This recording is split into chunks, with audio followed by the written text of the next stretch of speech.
Get one page, just get a notebook for this discovery together with us. We shall be beginning the next 5 minutes, so in the meantime we can just reshare the link with your colleague. Thank you.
The Judicial Service Conversation, we are the fireside chat of the bar. We are the parliament of the bar.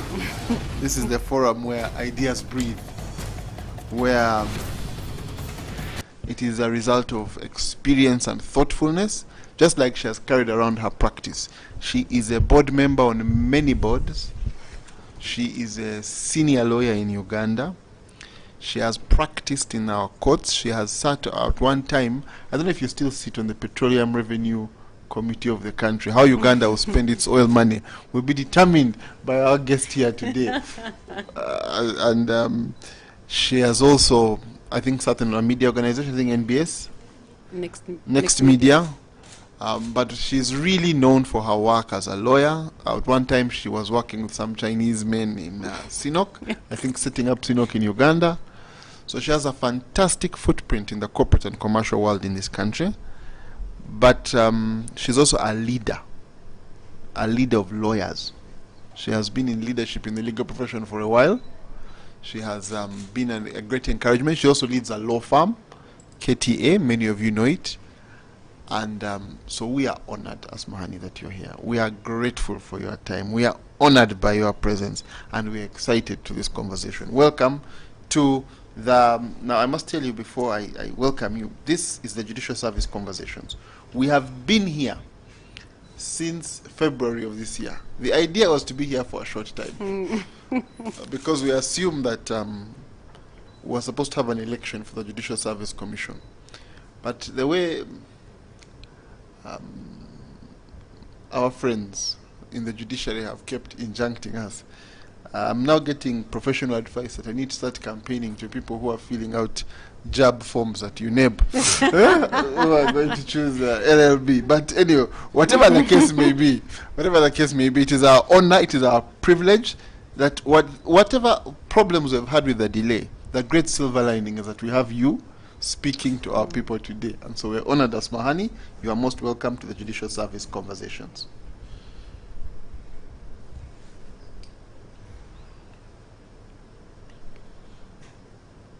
You did. You need to unmute me. All right, thank you. Can you hear me? Okay, good evening to our listeners. All right, thank you so much, Elison, for that amazing introduction. Thank you, Alfred. I'm so honored to be here, first and foremost. And I like you said, with every dark cloud, there's a silver lining. And Chijakugwa. It shall end one day. We are hopeful. And I pray it ends your way because you've been really consistent. And I admire that about you. Thank you. Yes. Yes, so I'm very honored to be here. I think you've done most of the professional introduction. Yes. I will make an additional introduction of now author. Maybe before you do.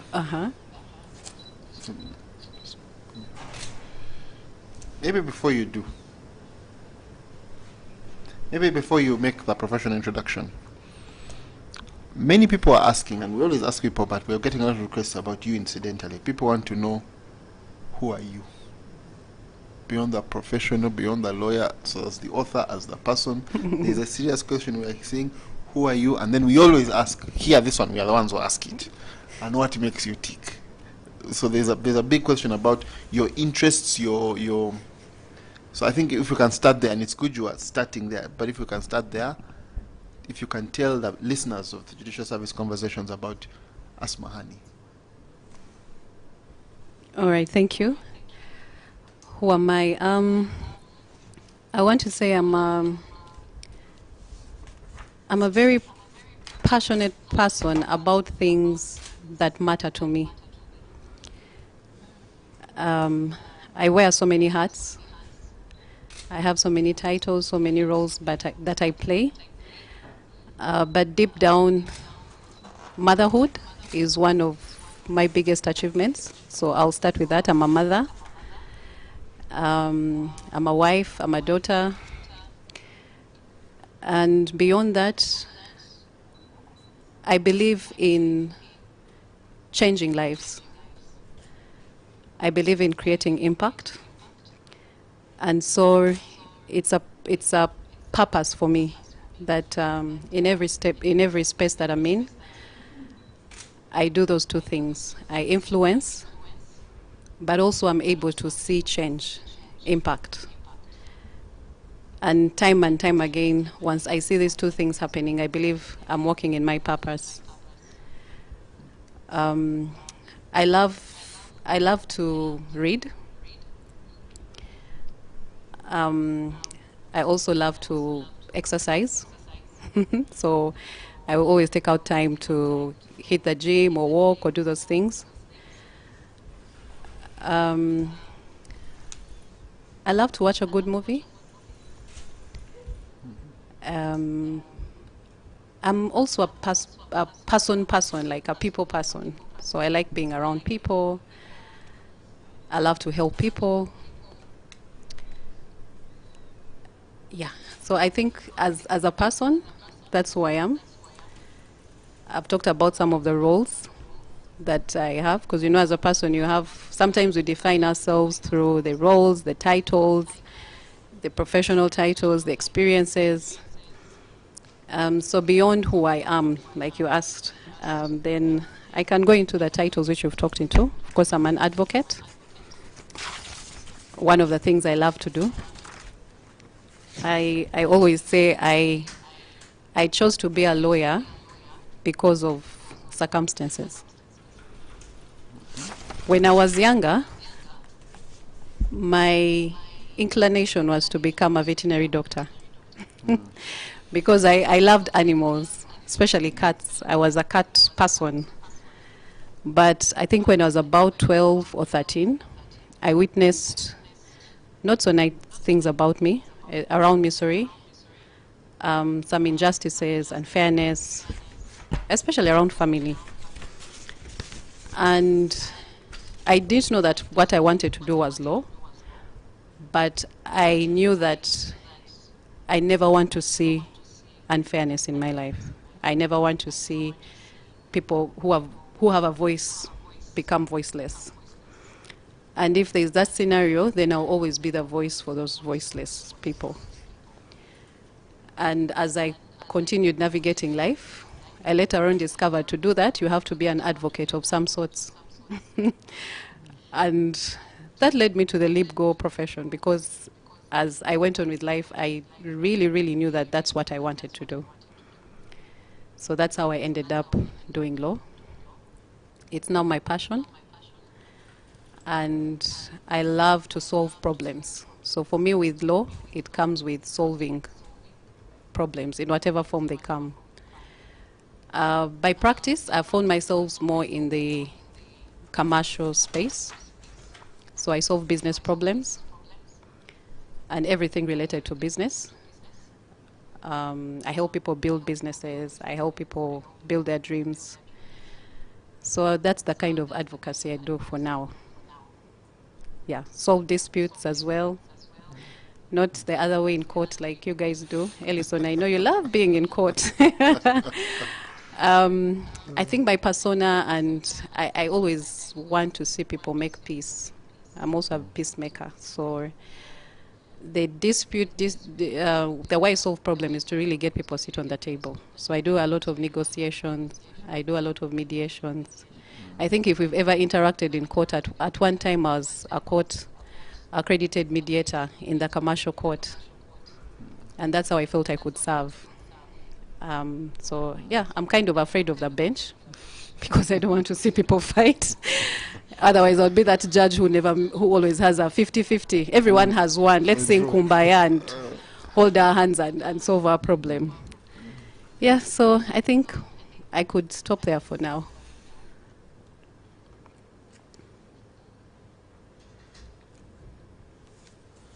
Okay, if you're just joining us, welcome to the Judicial Service Conversations. We are with our learned friend, Asmahani Saad, and she's taking us through a conversation on identity, is what we called it. Asmani, you've written a book.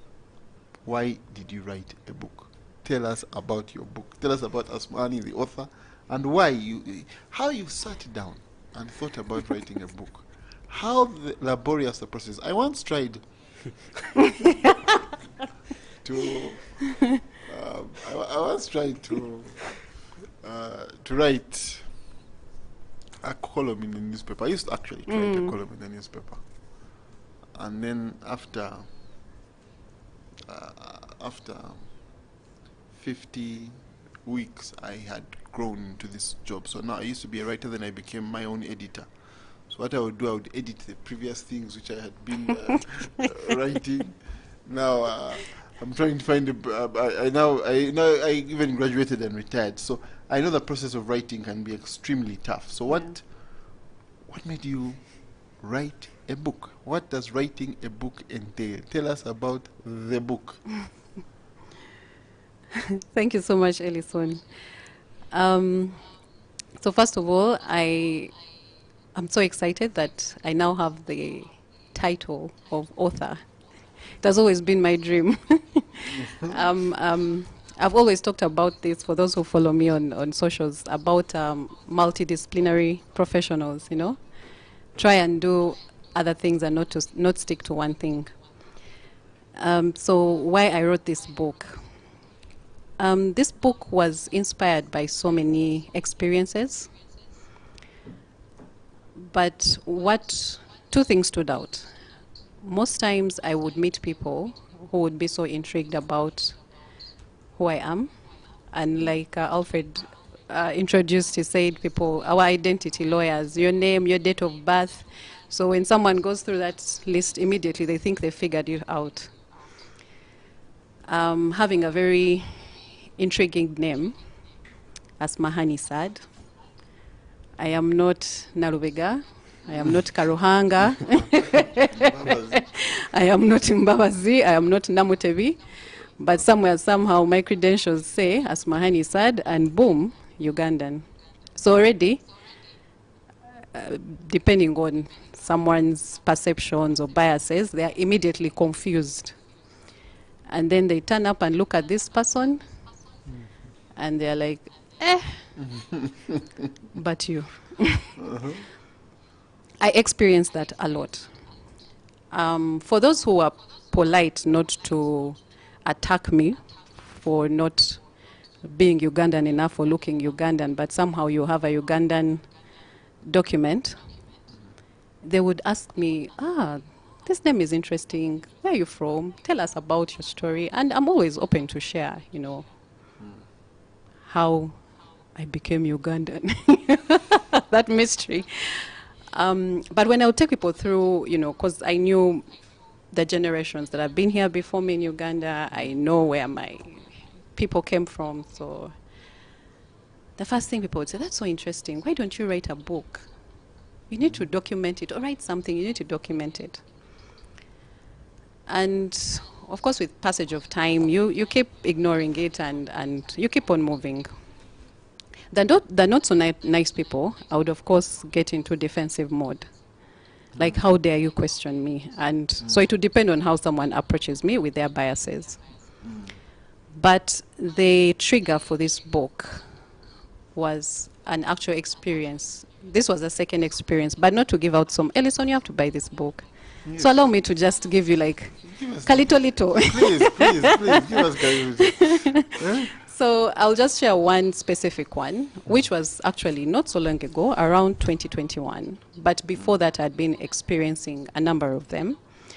But why this became very outstanding was this time I was with my children. And here I am, I'm moved to this government office. I have, like any good, nice Ugandan girl, I've come to, obey some instructions that government has given us. And this person starts again. Despite of every document that I have, the file she's holding that traces, my father, my grandfather, my great-grandfather, and she refuses to read what she has, but sticks to her biases. You're not Ugandan. You can't be Ugandan. Ugandans don't look like you, etc., etc. Because I was used to like I said, depending on how you approached me. If it was the nice approach, I'd sit down and tell you my story. By the time I'm done, people are like, oh, Bambi, I know your father, I know your grandfather, If you come the other way, then it would be really defensive. Because I know who I am. I thought I knew my identity then. Very confident in it. So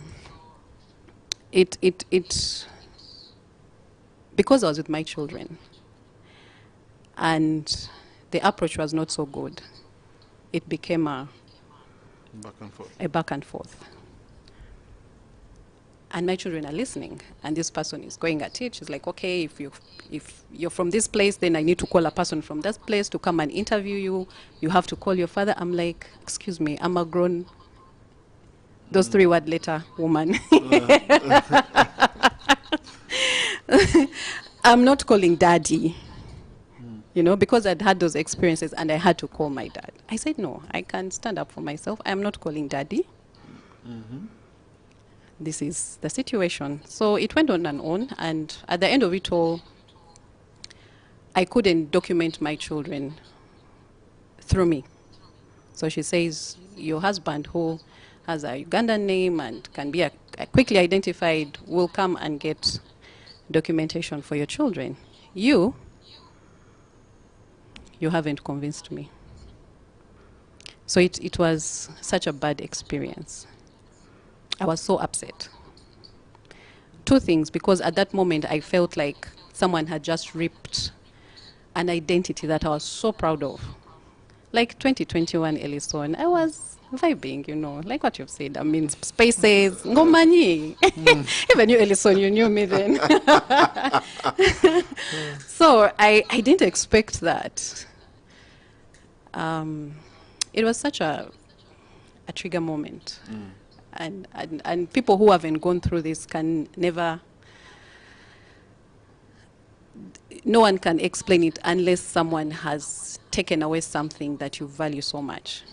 Not by action, it could be words, it could be, in their simplicity or ignorance, but they don't know what they're doing to you as a human being. So it was a very degrading experience. I left when I was so upset, of course. My children kept asking me what's going on, what is happening, and I'm trying to explain to them, and they're like, so you mean now we can't get this? So I just had a moment with them. And the process continued, of course. So when I calmed myself down, as a lawyer, my immediate point of view was, I'm going to show you. You're going to pay. Like, justice has to be sought. So I took my children back home and went to the farm. I talked to my partners about it, still very upset. And immediately I drafted the notice of intention to sue. And I served them the next day. And I waited. And I was ready. And I kind of started putting my team together, because I said this has to stop. But in that moment, two things happened.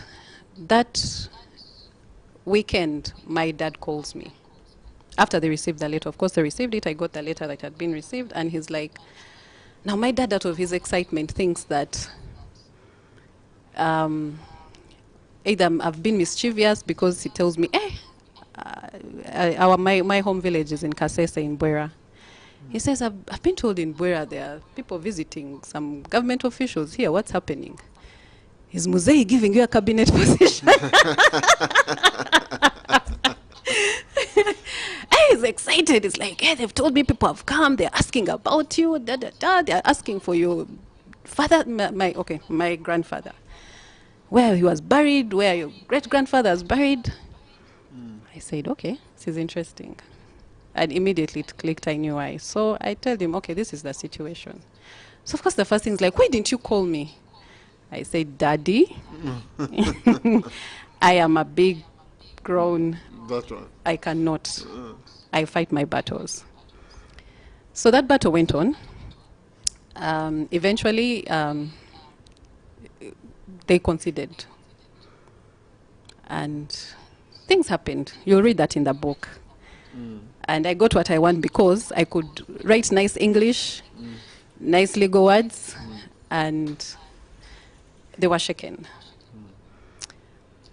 But at the moment of reflection, I kept thinking about it because it was not the first time. And that memory of that passion, or why I thought I wanted to be a lawyer, I just imagine how many people out there don't have this voice. How many people can't write this English? How many people don't have people in these spaces that, can actually read and recognize? Because it so happened when they moved it to their legal office, the officer in charge was actually my classmate in law school. So she calls me, she's like, oh, Asmahani, this is you. I'm like, yeah, this is what your people are doing. Anyway, not to get so much into the story, I decided I need to write a book. Why? The voices that I want to represent might not be so much the voices that are able to go to court, might not be so much the voices or people who have the capability to, read a judgment, because I knew if I took this matter in court 5-10 years from now, I would have a judgment in my favor. And there were also already there are so many cases in court, as you're aware. Or maybe, I don't know how many people are aware that there are so many such types of cases in court right now. Starting from the Equal Opportunities Commission. And that's what really, really made me write this book, because I knew that writing and having this well documented will last generations to come. And for anyone who is experiencing this, because it might be me today, tomorrow it might be my children, it might be their children, you don't know how society will shape out. But with this book, I see an opportunity to shape the narrative. If everyone out there is able to read this book and really understand the context of identity, from country to culture to society to faith, all these kinds of default settings, we believe that's where we get our identity from. If they're able to interact with the narrative that I have in my book, then perhaps they won't go through what I went through. Perhaps when they face those situations, they're able to respond differently, but because now they're empowered, they know that because I will not respond to your ignorance, but rather I can be able to educate you.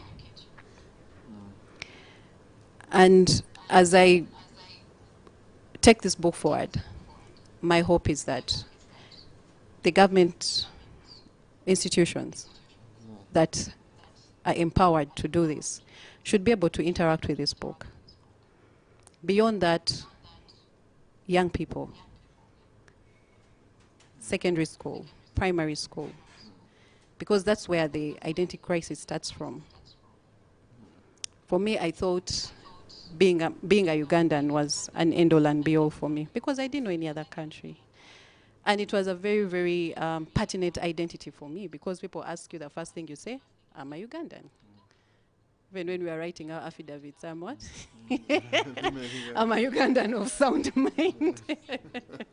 So, when someone rips that away from you at that moment, what then? Where do you belong? Yeah, so this for me is why I had to write this story.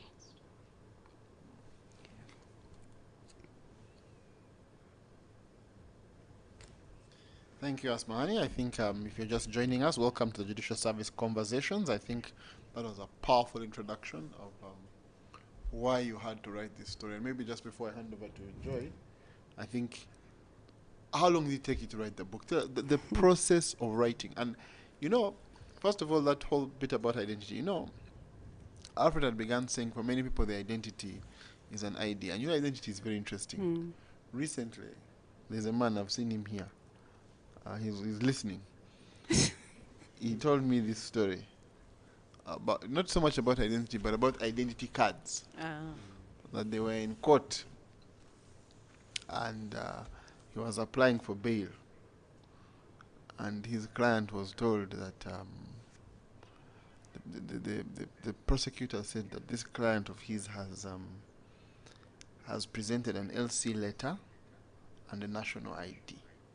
And the village on the national ID is different from the village that the LC1 has written. And therefore, the bail should be denied because he has not proved his origin. Is he from the place in the ID, or is he from the place in the LC letter? It means he's a flight risk. So my friend, who is here, I can see him here, he had to come up with an answer, or his client was going back to prison. So he gets the ID. He says, can I have a look at the ID? Maybe it's something I haven't seen. Let me have a look at the ID. So the prosecutor hands my friend here the ID, and he looks and says, oh, no. You've misunderstood. This is a national ID. It's not a village ID. The other one is a village letter, but this one is a national ID. So when you talk about identity, there are so many different facets of identity, and that thing of it being ripped away. There are many Ugandan communities I'm thinking of right now that are just exactly where you are. Also because of the way the law is written, the way the law is interpreted, the way the law is applied. There is so much about Uganda's citizenship laws that when you look at them, there are many people who fit within the law, but then the way it's interpreted are interpreted outside of the law. And I was going to say I'm thinking of a very senior person right now in our profession, but you may know the person I'm talking about, but let me not go there because I may need an injunction from there soon. But the process of writing, the whole process of writing. So you go through this and you say. You fight, you say, I'm going to fight for myself, you fight for yourself, you finish that. Then what makes you come down and write? And then how long does it take to write? What sort of ideas? Was it an act of passion? Was it, when we turn the pages of this book, are we going to see excitement? Are we going to see a labor of love, or are we going to be reading righteous anger? Are we, are we going to see enlightenment? Like what? Once we start turning the pages, what are we engaging with? Righteous anger. Holy anger. I would say it's excitement. Um, I have read my book so many times, and I've given it to people to read it. But one thing the feedback I always get is, we couldn't put this book down. Why? Because, like you said, it just doesn't talk about my story. I interrogate quite a number of things, because identity it's not a one-sided facet, as sometimes we are made to believe. So like I said, when you look at it from Ugandan context, our history really matters. Before the constitution, when you look at the actual constitutional process, so that's the law. So there's legal commentary in it. There's the social commentary in it. There are voices of people who have been able to, either experience or have an expert opinion about these issues that I also relate with in the book. But also my own experience, because I need to let my reader know where I'm coming from. I think for me, why the mystery around my story is that my identity is not singular. From both my parents, there are multiple identities in there. So if you are a child of a lot of multiplicity, how do you then place yourself? So already that's a mystery on its own, but you need to read the book. So that for me is what I'll tell the reader. They would, it's a non-fiction book, of course. It is reality. But the heartbeat, the expressions, the movements of the story, you would think maybe it's a mixture of thriller, intrigue, action, romance, all put in one. But let me take you through the process. It's not been easy, by the way. It hasn't been an easy process. Just, first of all, getting your thoughts together. Because like I said, it started from a place of, I need to tell this story from this one angle of Ugandan, and I really put it down and say, first of all, I'd wanted to write a very small book and send it to this office. That's how it started. Like, trace my whole heritage into my Ugandan heritage and send it to this office and say, please educate your people, and I've offered you this information for free. But while I was doing that, I realized, but identity is not just about me being a Ugandan. There were so many other experiences within my discovery of identity that I felt I had to explore as well. So that's how now the book gets to look into all these different facets. But most importantly is the theme around self-discovery. Because beyond all this, the greatest identity you can have is what you discover about yourself. When all this noise is shut down, because yes, one day in 2021, someone tries to rip off my identity, but I got over it. Here I am today in 2025, so what next? But what that propelled me to get into also was a journey of self-discovery as I'm writing this book. So I got to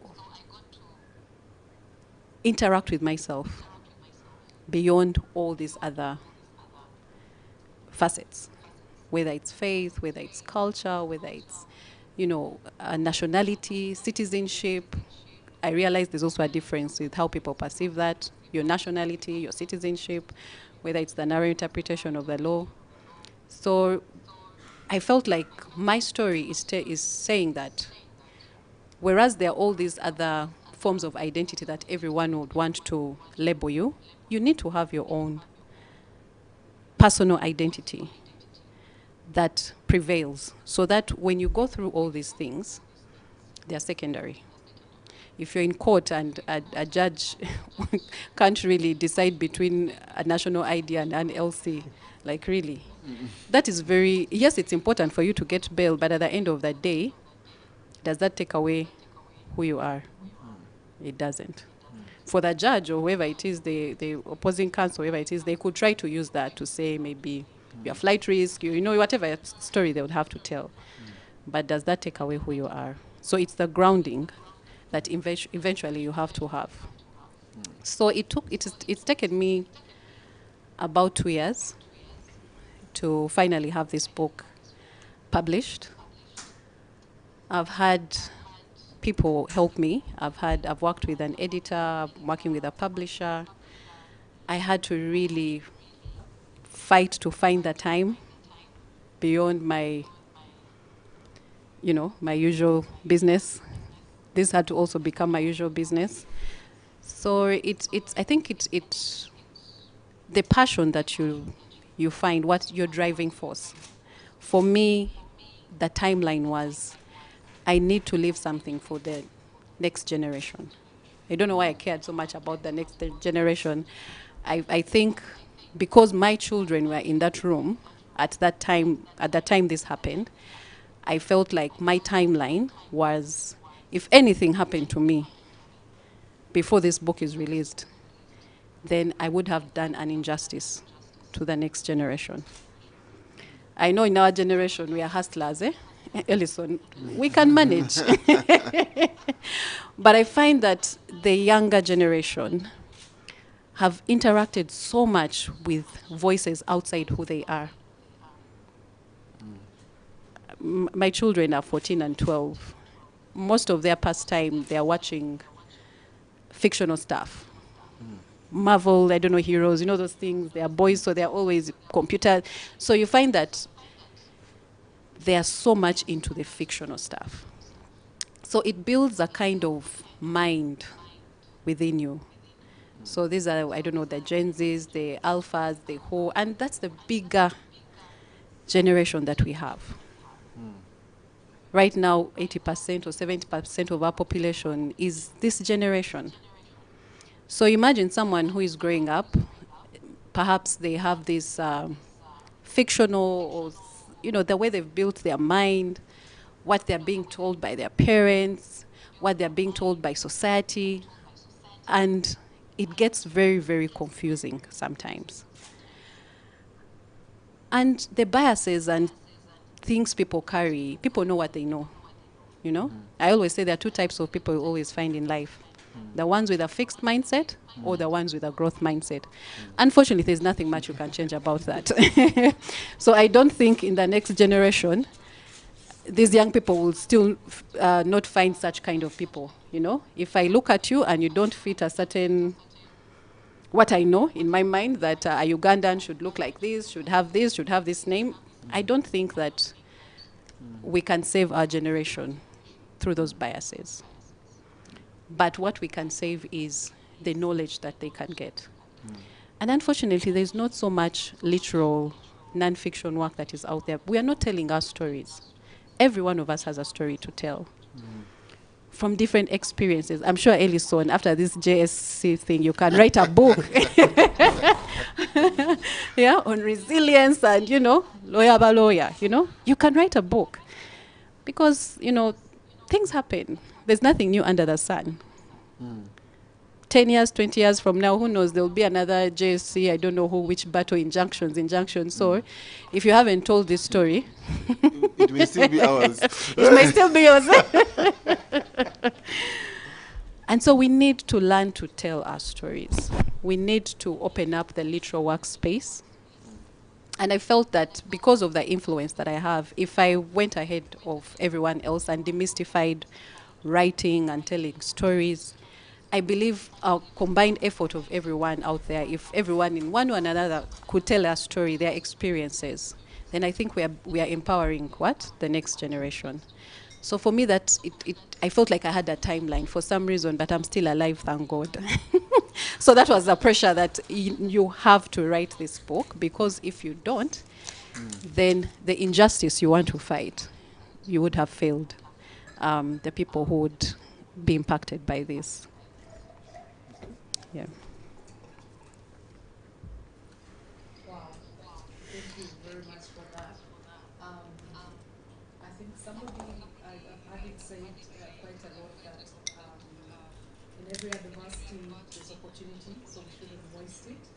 And so, not to say that was a good thing that happened. It's quite unfortunate, but glad that you stood up for yourself, but also that it made you uncomfortable to a certain extent of starting on a journey to actually let me get this history and give it to you to help you, but then you found yourself. And in finding yourself, I think you're finding several others, and I like the statement you have made that your identity is not your own. I believe, is this okay? Okay. I believe that in finding ourselves, somehow we are finding other people. Yeah. Now, the question I have is in regards to personal identity and ancestry. And I am starting to realize that a person is actually not their own. Like, we're not our own people. And this I see at birth. You know, when a child is born, it's a celebration for everybody, family, neighbors. And when a child is missing, it's a question of what is going on. You know, like, so to just tie to we are not our own people. When a person dies, a whole community comes together. So you don't die for yourself or your parents. It's a whole community, ancestral kind of lineage. And the same is witnessed on weddings. And I see that despite this, I think as individuals, somehow we try to carve our own paths, our own destinies. And sometimes it's alongside these roots that have made us. And other times, you know, we try to just figure out our own paths. And somehow I feel that we always come back to the same beat where we started, because it's community. So the question now would be, when you look at who you are today and what you have become or what you're becoming, what parts of your identity would you say are attributed to your discovery as an individual? And then what parts would you attribute to your ancestry, like your rooting? And then in response to that, you could also address how we can navigate honoring our roots, but without getting confined by them. Thank you. Thank you so much. That's a beautiful question. That's a beautiful question. I'll start with the ancestry part. So growing up, I knew, of course, that I was different. We were different. Beyond our four walls at home, every time we got out, we were different. Either kids are pointing out at you. There's a famous name they used to call Lachota. I don't know if you've heard of that name. Because, you know, we had long hair. I'm talking about all of us. Like, yeah. Elison, you say I'm brown, but you haven't seen my other sisters. So anyway, I already knew I was different. And of course, we'd ask these questions. I would look at my grandma, my granddad, and they're telling you bits and pieces of the history. Okay, we came from here, we came from here. I don't want to give all the places because I want you to buy the book. Because I talk about all my ancestry. I trace back to maybe 4, 5 generations. But like I said, both my parental sides, my mom and my dad, they came from multiple identities. Like, I don't have a parent who can say maybe my dad was from Uganda, and then no. From their parents, their grandparents, their great-grandparents. But one of the things I love about this journey, and it's true, the adversary bit, how it led me to, I had never taken interest to discover my ancestry. I think I knew maybe up to first or second generation. But beyond that, I wasn't interested. Like, I was living life. Like, who cares about those people in the grave? But when I went through this journey, I took time. I sat down with my dad, I don't know for how many weeks, and he's not so well. But I just used to tell him, I need to hear this story, because no one had told the story to that extent. It had never been documented. No one knew. Most of my siblings, when you ask them, they'll just tell you, this one is from here, this one, we are here. We're like, why do you want to know? Like, of what use is it to you? But this journey made me discover, and I discovered amazing things. And through that discovery, I started seeing patterns that are in me. which sometimes people would point out, and they're like, you're different, or because, you know, DNA is DNA. I could be representative of maybe my great grandmother, who knows? But there are certain things you'd also sit as an individual, you're like, but why am I like this? How come my sister is not like this? How come, you know, nemerako? Because people used to tell me that a lot, you know? Like, I don't easily give up, you know? But through this journey, I got to understand my matriarchal side are really matriarchs. On my maternal side, they were very resilient women. They went through wars. They went through so many things. Please read the book. But it made sense. Things started clicking. Part of the things I find myself, I love to travel a lot. I love to go to new spaces. But not everyone around me is like that. And then sometimes I would say, why can't I settle? So I realized there's that pattern in my ancestry. They used to explore. They used to challenge themselves. Olida you know, gamba ntomera. I will cross the ocean. What's there? I'm going. So I was like, okay. Things started to finally make sense. And now that brings me to the present. I think and believe that we all deserve to have a chance to understand where we came from. And I find that in my generation, and people are not so concerned, or that information is actually not there. Perhaps the people who are so Ugandan, and I'll put that in quotes, you know, those who have, the mom is Nanjeko, the father is Ikagwa. Just kidding, but it's enough. Like, I know some people can trace and send muzukuluwani, yeah. But as I was doing my research, as I was trying to understand, you know, you get to realize that even if someone goes, they'll go maybe up to 5, 6, 7 generations. But I've not had someone speak and go up to like 20, 30, 40 generations. So that means there's some form of mystery there. But you get to understand that, okay, at one point in time, everyone moved from somewhere to come here. The issue was who was first in time. Who was first to settle, who was first to form the community, who was first to form a clan. Eventually they evolved into kingdoms, eventually chiefdoms, because there was survival. You had to settle and claim. Same as when the colonialists came, they had to settle and claim. So it's just a pattern of life. So because people are ignorant, they don't understand that. Perhaps you are first in time, or I was first in time, but you managed to claim. For me, I was there sleeping under my tree. Then for you, woke up and said, cut, now this is, you understand?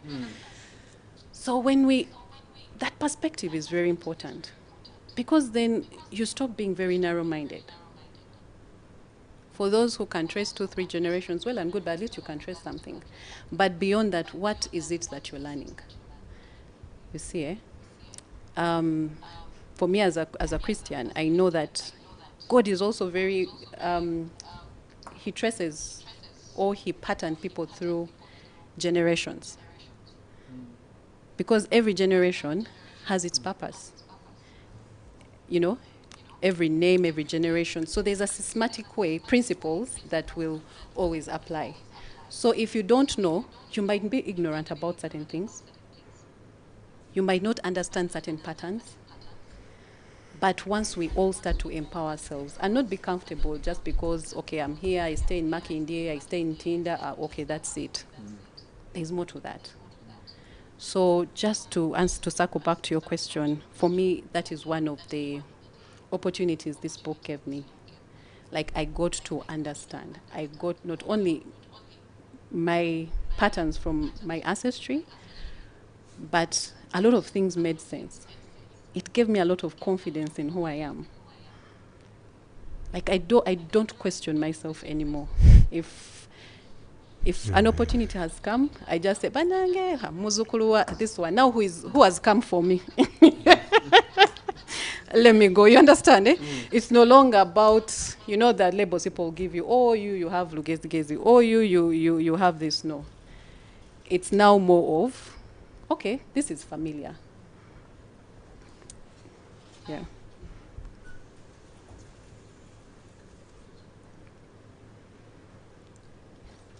Yes. Okay, sorry.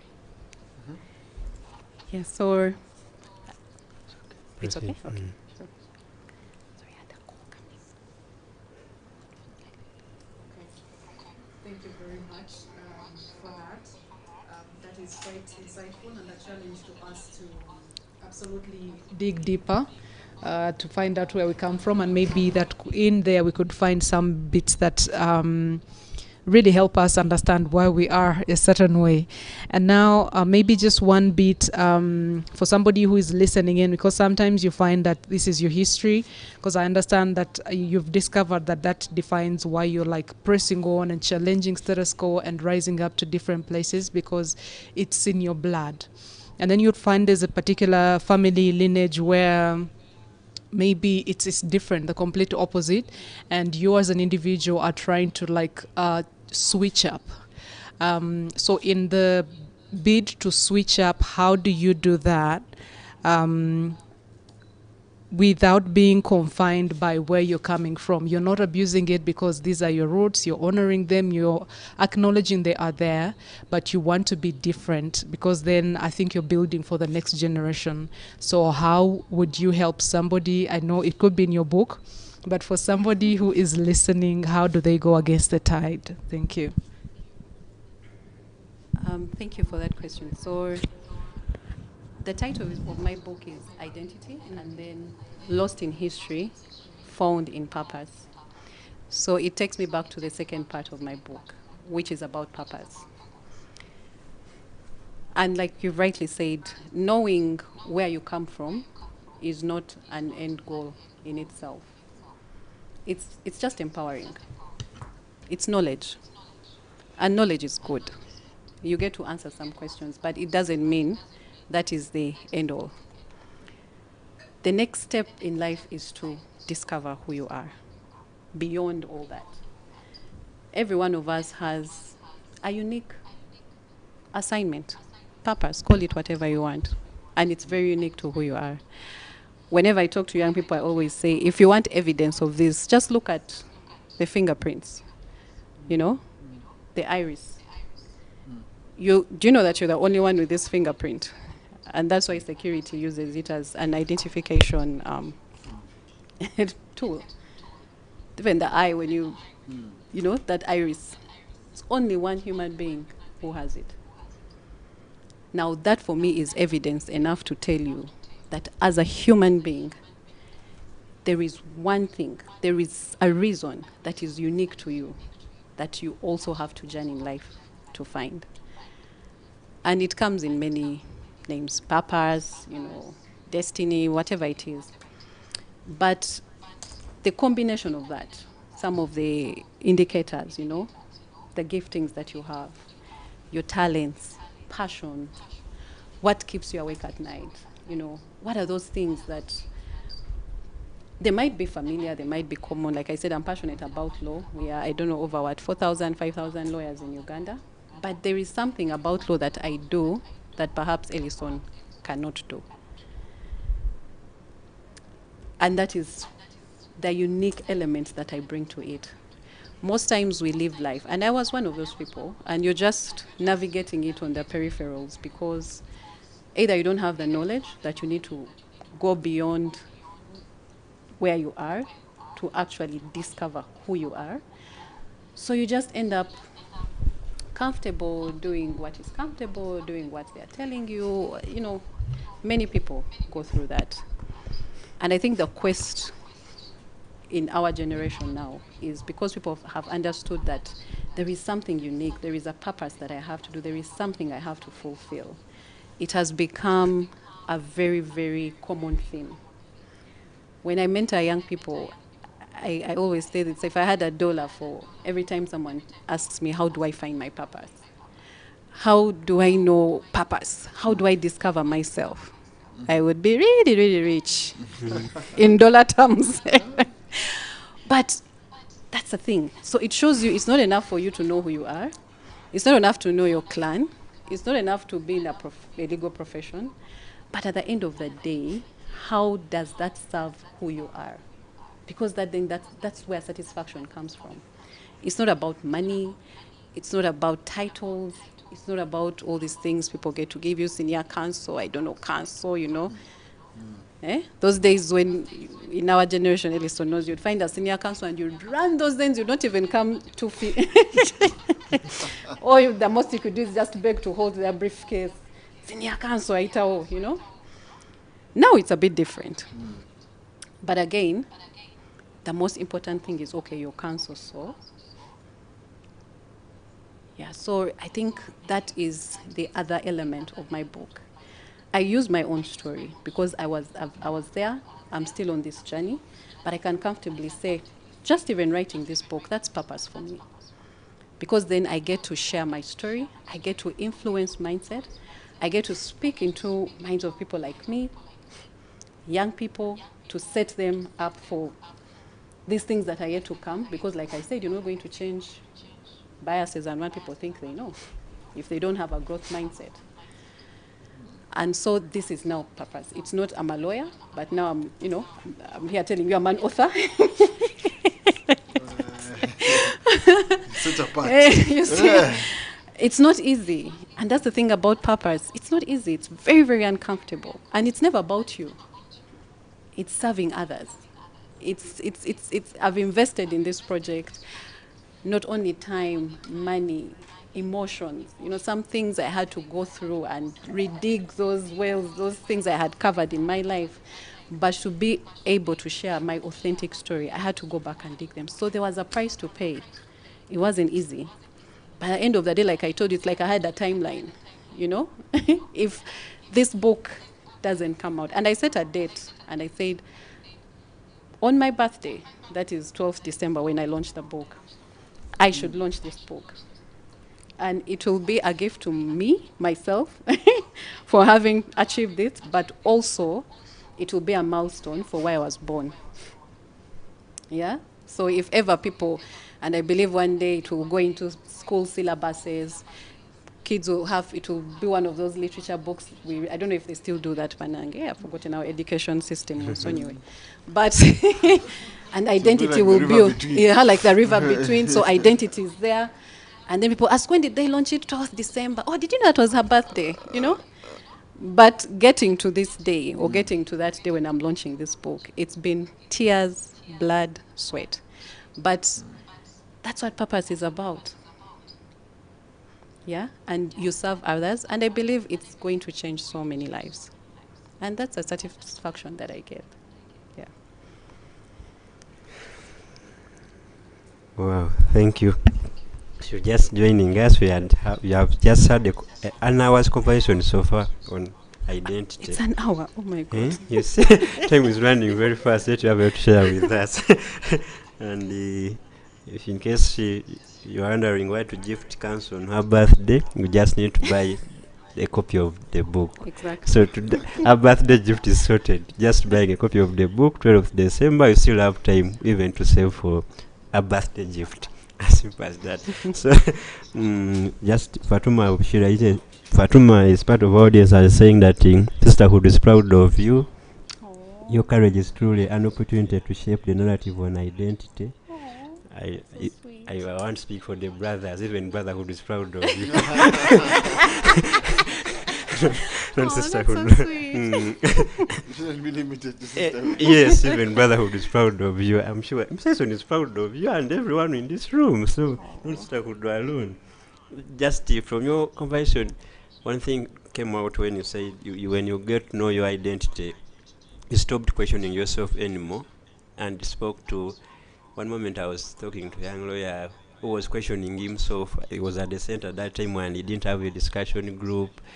He was always reading on his own so everyone who heard, he was like, am I doing it right? And I told him that the best gift you'll ever give your adult self is to know who you are, your personality, what works for you and what doesn't work for you. So once you know like your personality, you may be there and introverted and you just love reading on your own and understand things. And just because everyone is doing things the other way, you're questioning yourself. So from that moment, it stopped. Now I think I've changed. I'm going to amend this statement to say that the best gift you ever give yourself is to know your identity. I'm going to hide the identity a bit. To know your identity, your personality, and then even your own becoming. And with that, you enjoy life and run life at your own pace, not at the pace of the others. And maybe now just brings me to a conversation on identity and belonging in Uganda. From your experience now as an author, you have made, I'm sure you've made some research, even from your experience, where do we struggle most with belonging as Ugandans, and how does society shape or distort our sense of self, and how have you managed to navigate that, the way society shapes us? Thank you. Thank you, Alfred. And I love that statement. Can you quote me when?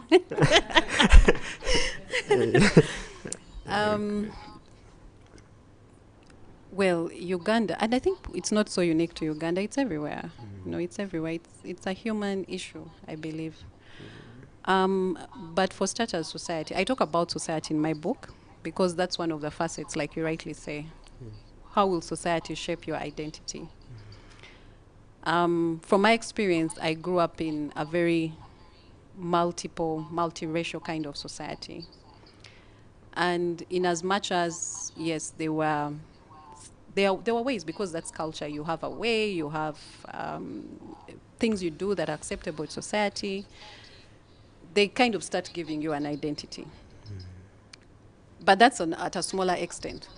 Now, when you go to the larger society, then you come to the social norms, In my home, because of our culture, we never used to kneel down.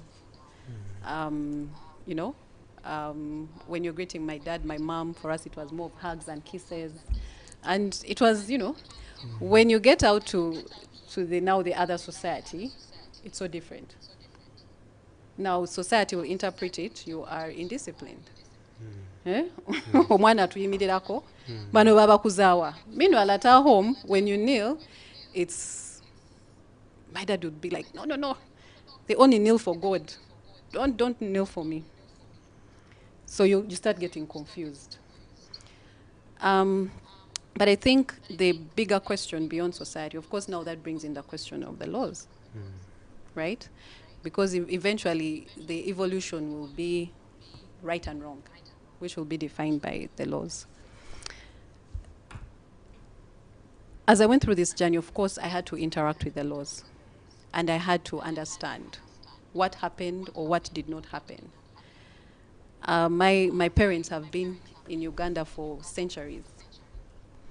So I'm asking myself, for people who have been here for centuries, why am I still... My dad was born here, I'm asking, why are we still going through this? Like, where's the lie? Exactly. And so you get to understand, in my view, and I've interacted with this, and I talk about it in my book. I had to, of course, interact with that element as well.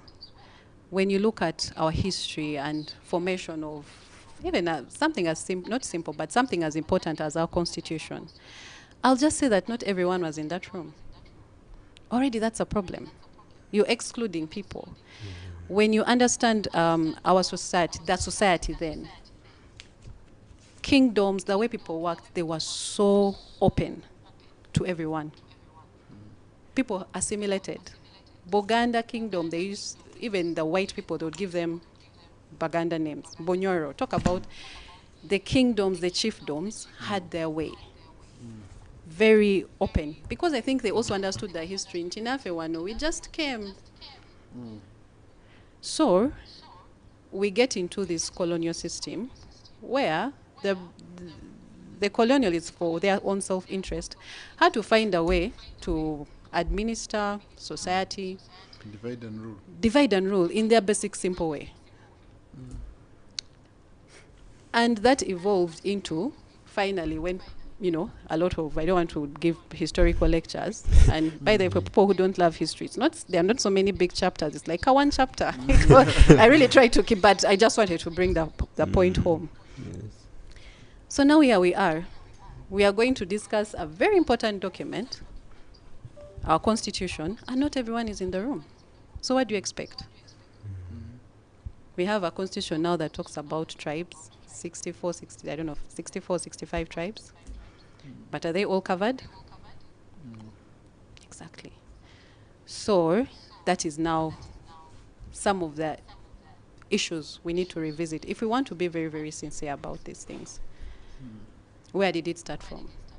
For any reform, true reformation to happen, you need to go back. Everything has a beginning. My interaction with it, I noticed not everyone was in the room.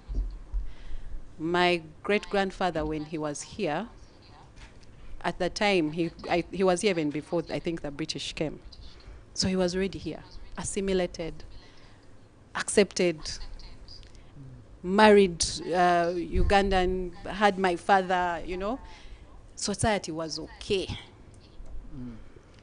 Almost 100 and something years here, and Asmahani is here in 2021, and someone is confidently telling her, from what I read here, from what I know and what I see and my biases, you don't belong. So where is the problem? So I think society is an easier, maybe it's a more, it's easy for society to navigate because society is easy to reform. But when it comes to set things like laws, that is where the biggest problem is. Like you said, ELISON, the citizenship laws. Where's the problem? So I believe that if we want to see, we might depend on them. I don't know, these days when you go to social media, everyone somewhere is complaining. Oh, you've left us out. Oh, this one. So I looked and said, okay, I could maybe go to social media and also complain and quarrel. I could go to the courts. I could, I had so many, but for me, writing this book, I felt like it had more impact. People have gotten, I don't know, presidential directives. Manyanga, the president now is directing people, this is how you should interpret the law. Like, really? So where's the problem to that extent? You understand? So I believe that society now, with such empowerments, if everyone in their home took an initiative to empower their children, empower themselves, have these conversations, open up minds. So that, because it starts with that officer also comes from society. So it depends maybe how she grew up, the narrow-mindedness, the biases, but if we start dealing with that, then we will evolve ourselves. We might go before the law. Like these days, so many things are ahead of the law. I always talk about the fintechs, technology. It's gone ahead of the law, and the law is just catching up. So as humans, we could imitate that. How accepting are we? But the reason we're not accepting is also ignorance, the lack of knowledge. We don't understand some of these things, the history, the foundations, where things started. So I believe society has a role to play. The laws, for me, I don't want to use this word, but Nabivako, I gave up. I'm a lawyer, but that's another battle for another day. Maybe that's not my battle. But for me, I'm looking at community. I'm looking at society. I'm looking at empowering young minds. We evolve and we become the people who are different. And like I said, it's not just a Ugandan issue. It's a global issue. I remember the time this happened, mid-2021, 2022, around there. That's when the Black Lives Matter thing blew up. You remember? Yes. And I used to watch those films like, okay, you at least it's white and black, okay. But I'm back here at home where it's it's black on black. You understand? Eh? But someone in the US might not even believe that back home, they talk, we are Africans, back in our home in Africa, they will accept me. I'm like, dude, first step here and then you'll see it, that there's black on black. So it's a global issue. The extent of which maybe is what people just don't understand. And for me, even writing this book, I knew it had to reach the world. And I'm publishing it here, but I'm also publishing it globally as well. Because I realized this is a global issue. Go anywhere in the world. People are drawing lines. People are drawing, based on what? It's ignorance. Yeah, so for me, society has a big role to play. Okay, thank you. If you're just joining us, welcome to the Judicial Service Conversations with Asmahani. And we are discussing a conversation on identity, and we're having a discussion about a new book that Asmahani has written. You say it's a global challenge, and that's true. There was about identity. Yeah. There is politics of identity. Although I heard you saying that you had thought of going to the court, it's good you didn't go, because maybe you'd be part of the backlog that we are now talking about. So I invested my money in a better place. You invested your money in a much better place. I think writing the book may be able to get a better result than going to court. And you've highlighted so many things about migration, about history, about the fact that we all came here at one point. If you look at just the formation, the Ugandan laws determine that you are Ugandan if you are here in, is it 1926 or 24? I think 1926. And yet where they were was created in Berlin in 1884.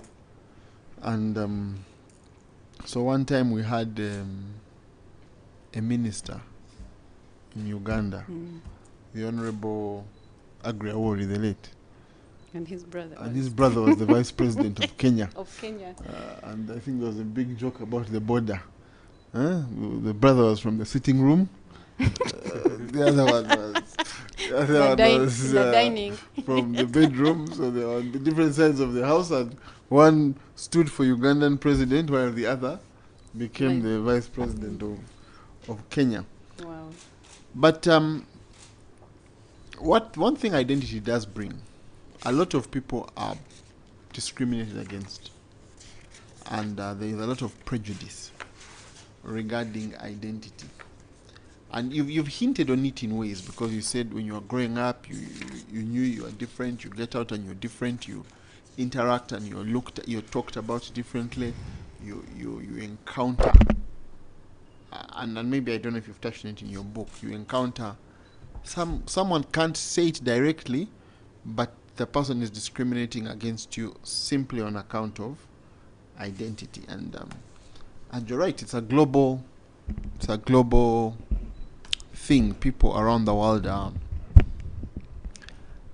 being discriminated against because of their identities. So what advice would you give, or what experiences can you share about this, how people are prejudiced against people because of their identity, and how there's this silent prejudice and then there's discrimination? I think these are, would I say, two sides of the same coin, where and if you could just take us through it.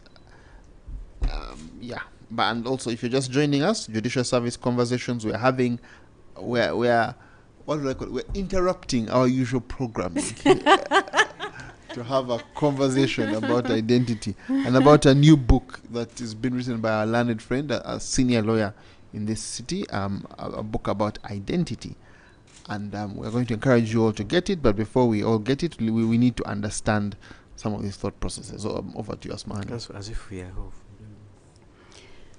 Thank you, Elison. So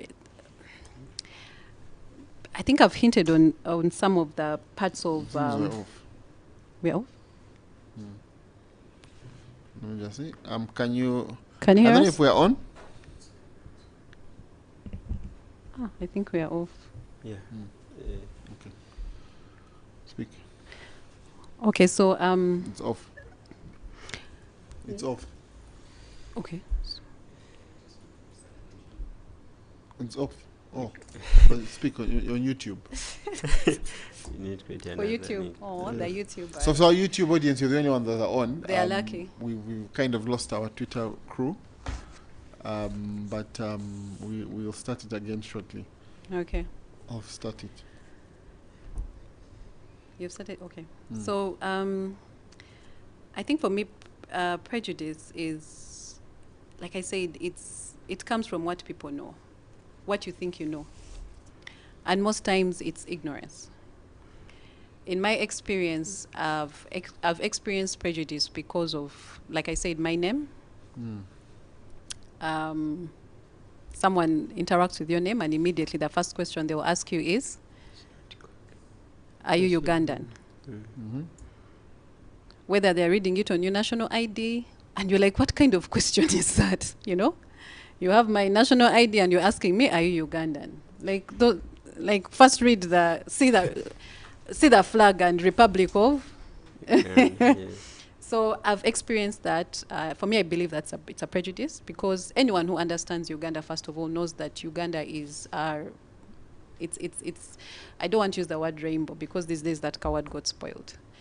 But but before, I remember they used to say Uganda is a rainbow nation. Everyone is welcome in Uganda. So by the time someone looks at me or a Patel or a John Smith or whoever it is, and you have a national ID and they ask you, are you Ugandan?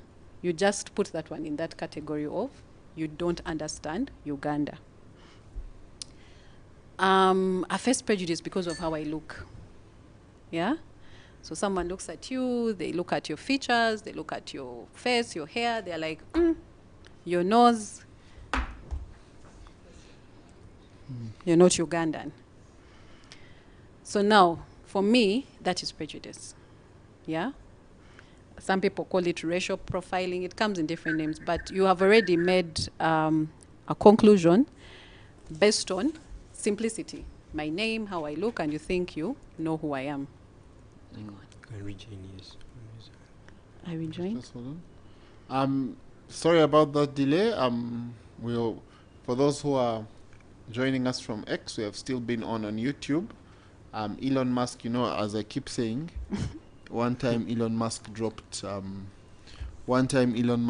interviewed Donald Trump, and his thing dropped. So I think Asmahani is an author like Trump. So the thing dropped. However, we are and have been live on YouTube, and Asmahani was answering the question for our YouTube audience. Thank you for sticking with us. And on TikTok, I'm told. Although TikTok, I'm told, is a different.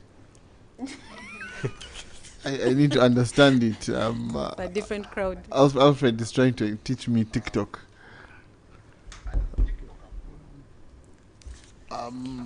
But so I think you are just going through the answers, Mahani, Yes. on and our YouTube audience and TikTok audience will bear with us. We had lost X, of course. You can never lose TikTok. I'm told the Chinese are different. They had to. You talk about identity. They used to say that Chinese things don't last, but I think TikTok has shown us that They can last. Chinese things last. They don't just follow. They just don't fall by the wayside like these X things. I don't know if Joy is on as well. We may have lost Joy on X, the other side. But anyhow, Asmani, you were taking us through prejudice and discrimination. Yes. So I was just giving you asked me about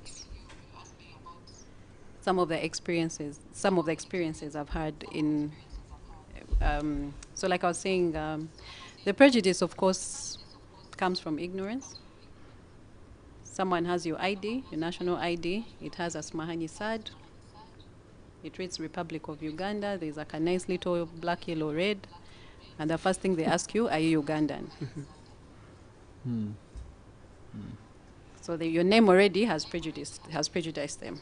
Because in their mind, they know Ugandans have a certain name, forgetting that a Ugandan can be anyone. The Constitution gives us those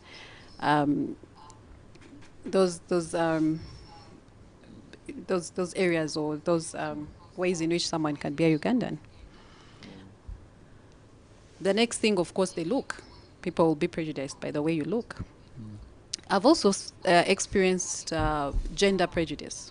You know, you're a woman, so immediately people put you in a certain box. You know, okay, you're a woman. Are you going to be able to do this? But you women, when you know, so that as well. When it comes to discrimination, again, laws or the way people interpret laws can cause discrimination because it's a set standard. So if someone was to interpret, like you said, ELISON, read the Citizenship Act, read the Constitution, and it says if this person does not meet ABC, depending on how they'll interpret that, then they can easily discriminate you because you don't belong. So immediately the lines are set and you are put on the side. And I have an experience, which I talk about in my book, where literally I was pushed to the side. So I think... Tell us that experience. Read the book. Elison, read the book. Give us highlights. Give us headlines about the experience. Read the book. But I have been discriminated. It was, yeah. It was not a good experience. I'll just say it was at the border. So you can imagine. So I have actually gone through these things. And usually, as far as I remember, every time these things happen to me, the first thing I always felt, the first emotion was that, where do I belong? I was born here at Zambia Hospital. My parents were born here. So I'm like, where's the lie? Why are these people saying these things to me? So you're lost. Like literally, like I said, it's like someone rips out your heart or something like that. Like that sense of that emotion. Because at that moment, someone is questioning what you've been told from the time you were born. I was born here, I grew up here, I went to schools here. Like literally, Uganda is the country that I know, it's my land. And someone is telling you, no. So you feel like you're literally, someone is ripping something away from you, and it's painful. And I think just to close that,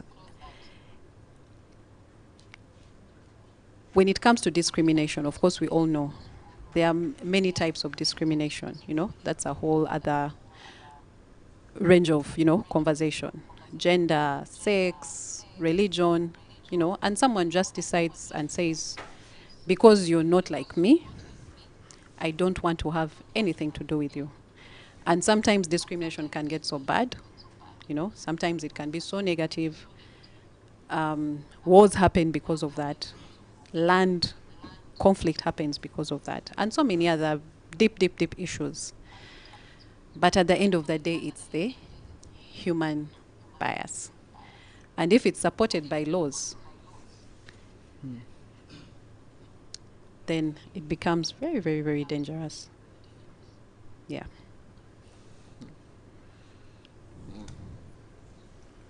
Okay. If you're just joining us, we're on the Judicial Service Conversations. We had a little technical issue on account of the challenges faced by Mr. Elon Musk.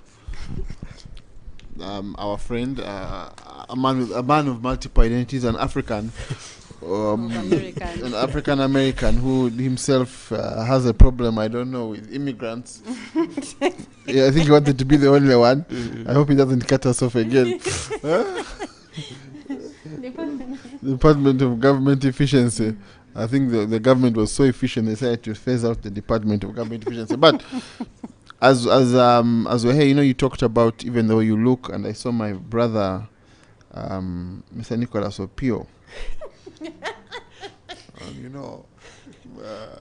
you know, sometimes people tell me that me and Nicholas must be dinkers. so I think it's good when you're hosting these spaces and people can't even speak. They can't even they can't even reply. But so sometimes people look at him and say he's a dinka. But if you're just joining us, welcome to Digital Service Conversations. I think Joy, over to you.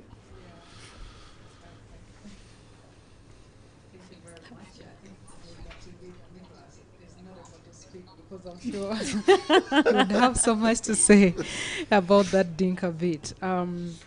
So I think my question would go straight to under citizens and legal identity. Because we've talked about it, why we need to have identity, get to know ourselves, and discover who we are. So how does having or lacking identity shape our citizens' access to things like rights, opportunities, and dignity in everyday life?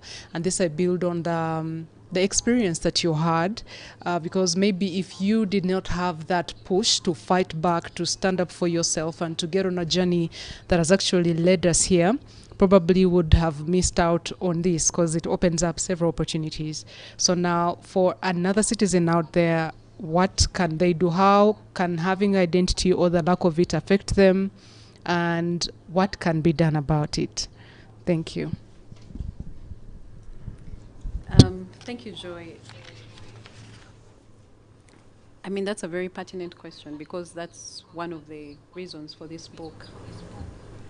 Like I said, when I reflected, I just thought of our legal system. This case would have still been in court. I know of some which are still in court, based on the same infringement of, such rights. I've known of people, like I said, who have gone on social media and tried to fight their battle there, to speak there.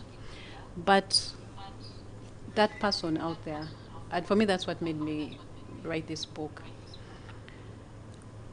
The quest, or what you go through to find your identity, especially if you are voiceless, it's very inhuman. I see a lot of this playing out. Yeah, you see people posting on social media, people of a certain race, of a certain color, people are crying out, day in, day out. And like me, some of them can't even trace their ancestry. Some of them are saying, this is where my grandfather was buried. This is where, I've seen those things, People are trying to express themselves. People are forming groups, associations, I've seen them, so many, because they're saying, as citizens, we have rights. And that's the question I also raise in my book. Is it the issue of the people who are interpreting these laws? Like I said, when I started this journey, I wanted to actually write and send the book there. But I said, okay. And even when I wrote my notice, I said, I am willing to come and train your people on how to go about this. So can we start from there? For me, like I said, it's ignorance. There's a problem somewhere, and it might not be so critical that we can't solve. And that's why I think when we empower ourselves as society, if we get to stand up for each other. I'll give you an interesting scenario. Last year, so after this whole scenario happened, I think somewhere they packed my things and they were like, oh no. So I get a call, there's 041, I think a 031 number from that office. And the person calls me, and this time it's like, oh, cancel, da, da, da, da. There is a file we have here. The person is called Sad. Now, the first thing I said, I was like, you people, you're still disturbing us. I was like, you didn't learn? You're still disturbing us. Like, no, you see, okay, this one for their file, they are saying this and this, but when it was brought to our office, we said we need to call you. So I said, okay, who is that person? So they said that person, and I know that person. It's my cousin, my uncle's daughter, my late uncle's daughter. So I said, do you want me to come and get a chair in that office and start telling you this one? Because for me, my family were quite many. We are so many. But we all bear the name Sad. So I said, I told you guys, when you see this SAAD, like first remember my story and what I wrote to you and told you about. But anyway, I confirmed certain things. And they were like, okay, since you've confirmed, it's fine. We'll move her file. But again, this is because I could give a voice. Now that's my pain point as well.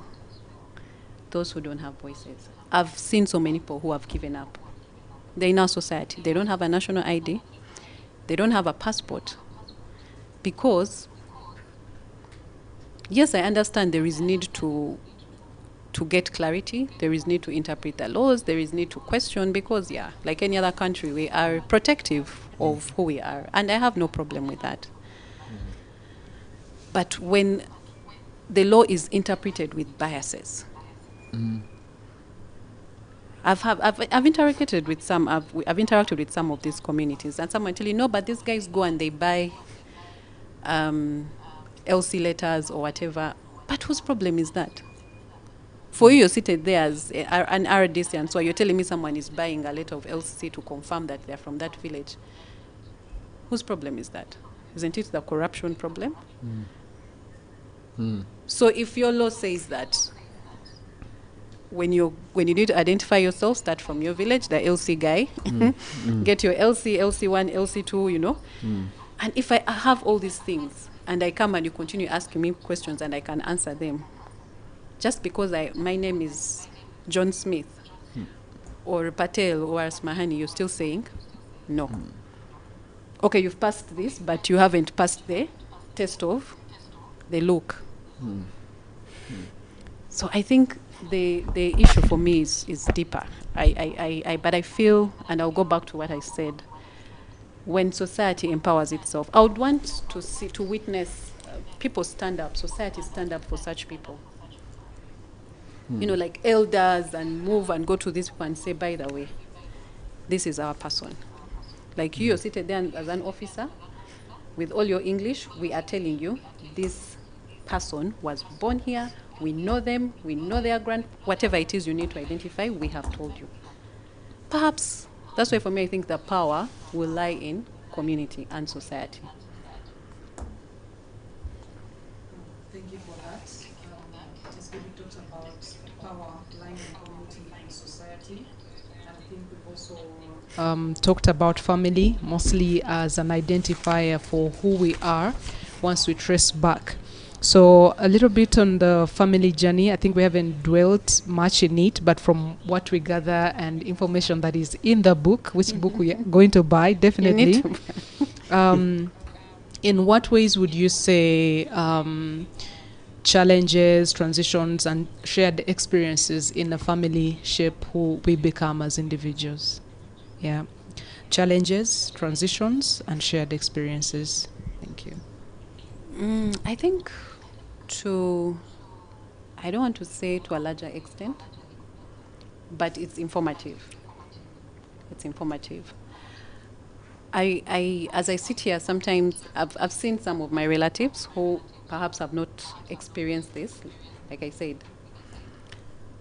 Sometimes I talk to some of my relatives and they're like, oh, I went to the passport office and they never disturbed me. I went to get my national ID and I didn't have a problem. And I'm like, but you look like me, you're Sad Ahmed, like what's the problem? So exactly, it gets me back to the issues of prejudice, or I don't know. There is lack of uniformity in how these lines are drawn, first of all. So as a family, like I said, we grew up here. Our experiences were Ugandan. Everything we knew was Ugandan. The challenges we experienced, like I said, again, we are still based on biases. But the transitions that later on happened in our lives, like I believe as we grew up, everyone, you know how it is, you find your path, you navigate. The transitions, I think that's where the difference happens. We've all had our different transitions in life. We've all had our eureka moments, our turning points. Some perhaps are still the same, everything is okay. But for me personally, yes, I've had turning points in my life. I've had a transition in my life, you know, which for me was more of faith-based transition when I talk about this. And part of that decision was also me questioning things were yet within my own society, my own culture, the things I grew up experiencing. And from that questioning, it led me to this journey of I need to discover certain things of my own. And in so doing, I navigated my own path. So for me, that is where some of this experience could have been challenges, like you said. They could have been, defining moments. But the greatest transition that I own in my life as an individual was me changing my faith from Muslim to Christian, to a born-again Christian. Now, that also within my own culture and society caused its own issues, yeah? Because as far as I can trace all my ancestry, they've been Muslims. And here I am. I've gone through life. I've gone through different challenges. And I've reached a point where I have a lot of questions. And I need to get answers for those questions. And for me, that journey looked like faith, because I grew up in a home where our values were hinged on faith. And one of the things I always tell people is that I'm very open-minded. It's okay to explore. And I always encourage parents to teach values. Don't bind people. Teach values. Because values are things you can never lose. The values that drove me to a different faith are still the same. But the philosophy is what became different. Yeah? Mm. The philosophy, the doctrine is what changed, but the values are still the same. You know? I still believe in God. But the doctrine changes. And I found more freedom, more acceptance, more answers when I took that transition. And it's been a journey of like 8 or 9 years in my life. And for me, that was part of the reasons when I started now understanding self-discovery and purpose. Because in going through a new faith, exploring Christianity, trying to connect, trying to, find this new faith and ground myself, also knowing that I've made a decision that not everyone is happy about, okay? Because I went through the moments I was, thrown out of family, I was excommunicated, I was, but it didn't stop me. And maybe that was part of my ancestry, my ancestors. At that time, I thought maybe I was just this child who is going to hell or something. But I realized someone who leaves their home and journeys into another land and starts a new life, So that transition for me, again, it anchored me. And I started getting so many answers. Not from where I came from so much. I appreciated and accepted, and I knew that was part of who I am. But again, this self-discovery for me is what leads me now to even sit here and know that, okay, the things I need to do are not to serve myself. The things I need to do are to serve other people. The purpose I have is for other people, is to influence, is to do things like this, write this book, be a voice for the voiceless, and so on and so forth. So I think to circle back to your question, it's those things. Growing up, you have some common patterns. They can keep going on, but I believe every human being has a turning point in their life. And it depends on how you navigate that. Others are too afraid. Others will just live life, which is also okay. But I believe for me, my journey was just shaped to be that way. Yeah. Okay, if you're just joining us, welcome to the Judicial Service Conversation. We are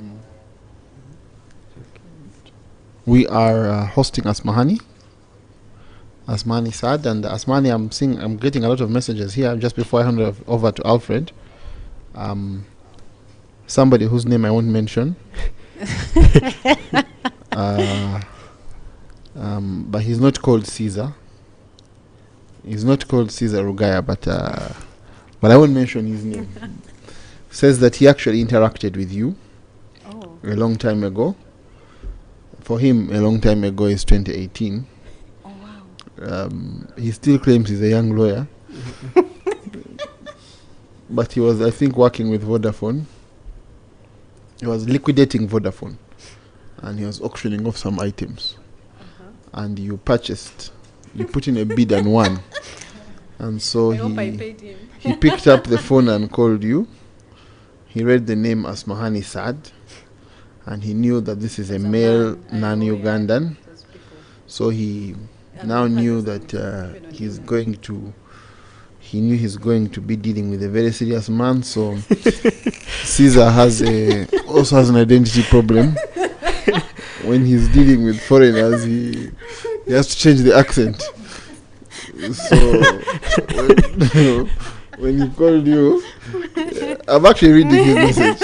When he called you here, he called you with his improved accent and said, "Mr. Sad, sir."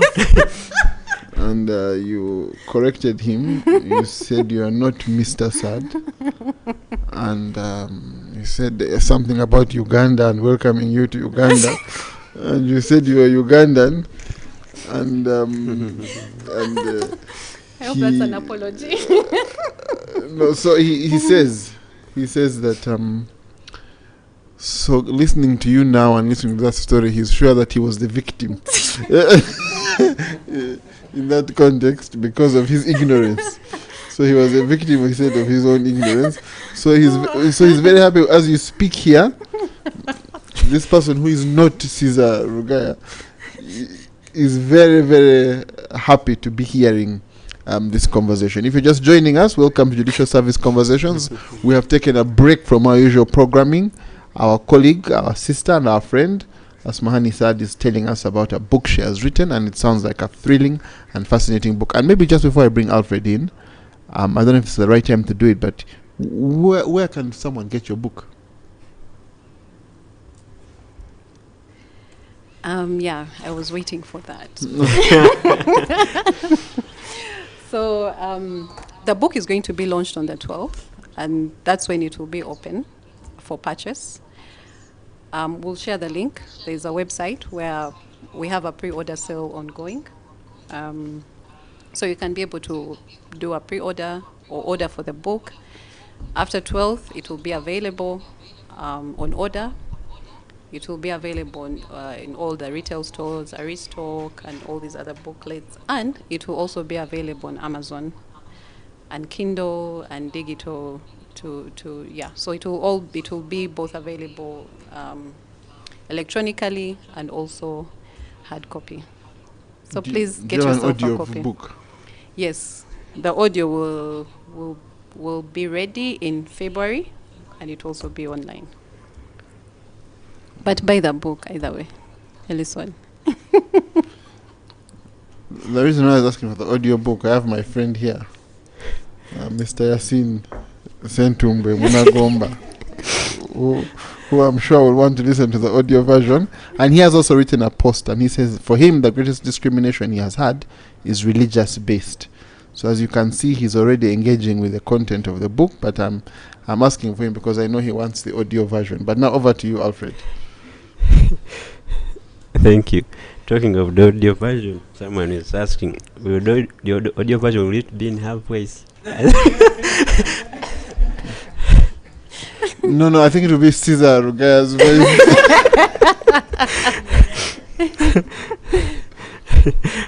we have here who has come to say hello to you, Asmahani.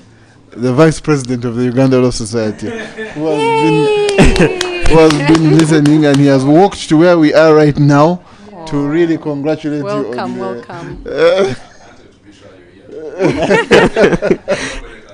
Nobody, and his message to you is nobody can stop reggae. Thank you very much, Anthony. Wow. I can really confirm many people are going to read the book because I saw this is David Ndaula. So David Ndaula saying that of course your book will make it the syllabus because it's about identity, and evidently with the generational identity crisis, just because women think they have dominant male genes, so they're going to transferring. It is very futuristic. So this book is a very futuristically stated book, and congratulations on coming an author now. And then Paula Shomugisha says he's so blessed by this conversation. She now knows that we are uniquely designed and have different identities, therefore we have different purposes tied to our lives. So her mind is now more moved to work towards her purpose, and he thanks you for the book. It seems many people are eager to read the book. And now that takes me to my next question regarding the lessons and takeaways for the readers, just to the readers like us and those on call. When Nelson asked you how you can pre-order, what was in here, as the lawyer's lawyer, and he wants to pre-order for the young lawyers in this room. So I know why he asked. So I'm ready to read the book. So to ask the readers who cannot wait to read the book, if you were to remember just 2 lessons from your book, what do you hope those lessons are, so that when you are reading, you look out for them in the book? Thank you, Alfred. 2 lessons. One, I talk about purpose. Yes. And I take the reader through the process of finding purpose, through my own experience. Yes. So that's one lesson that I believe a reader will learn if they are struggling or just going through the question of who am I, and trying to find their purpose in life. The second lesson is identity. How do you identify yourself? Because after going through all this, all said and done, how do you identify yourself? Yes. I've also taken a step, I think, because I'm a learner and I love learning. The book also gives you moments of reflection. So as you read, you can reflect. You have worksheets. You share your own lessons or your challenge to go through. It's really me taking the reader through my own process, but interacting with the book. So the person who talked about the syllabus, I think they're on point. Because it will really prompt people to reflect, to think through certain things. And at the end of the day, like my title says, lost in history. For me, my identity was really lost in this. So much history. It's rich history from my own heritage, from the history of this country, from a lot of it, the unsaid and the said. But the goal is to find yourself and find your purpose. Well, thank you. I think I picked the point of finding your purpose. When you say that your purpose, let alone that you're just living to serve others, other people don't find as their purpose, because sometimes you'll be like, it's part of becoming an adult, that that you find out when you no longer live for yourself. It doesn't mean you want to give them like, but there's someone who is waiting for upkeep from me, and you go and wake up to work. But if it wasn't for that, you'd be sleeping. That's when I'm actually living for others and not myself. And for you to have found it as your purpose, then it's really a better way. And now that brings us to the vision for the future of the book. I know there are very many young people who are wrestling with identity. So what do you want young people, especially the young lawyers wrestling with identity, to take away from your story? And then how did defining purpose transform your life? And then lastly, I know there are a few questions, but I want to ask them once because we are overshooting our time and there are very many things from the audience. What future conversation is about identity should Uganda be having from your experience. Thank you. So what was the first one? The first one was, what do you want young people, especially young lawyers wrestling with identity, to take away from your story? The second one, how did finding your purpose transform your life? Because I don't know at what point you found it, but then the third one was, what future conversation is about identity should Uganda be having? Thank you. Okay, thank you, Alfred. What lessons for young lawyers? I think for me the most pertinent lesson from this book is just to understand who you are. I love the story that you shared about this this student at LDC who was struggling. That's an identity issue. Yes. You don't know who you are. You're going through these things and you think people are not interacting with you because it's your problem. And I think many people, people go into law firms, or people are still struggling to find placements in life because our mindset has been designed to think that if you're not a lawyer, you don't amount to anything. You've done your law degree, you've done LDC, so without you being a lawyer, you're nothing. So for me, the lesson I would want a young lawyer to go through that is to challenge themselves, to find themselves beyond being a lawyer, because this is a profession. Today, I advocate for multidisciplinary, kind of, professionalism, If you cannot do law anymore, then what? Yeah? So that is very important for a young lawyer. Then the other one was that finding yourself, right? Oh, yes, how finding yourself transformed your life. For me, I can say the journey of purpose is not, it's maybe 5 or 6 years now since I confidently say this is the direction, this is my purpose. And it's not an end goal. I am still walking that journey. The more I live, I understand who I am and do things because I'm challenging myself, because I know the impact I want to have in society. It's a journey you keep walking. But for me, I believe that from the time I started understanding the why am I Asmahani? Why was I born into this family? Why am I doing law? Why? The question always starts with the why. The why really leads you to that. So for me, it has really helped me, first of all, be able to step into spaces I would never have been. It has helped me embody who I am. And beyond the struggles that I go through as a woman, and of course I'm a woman, so for me, the struggle starts with that.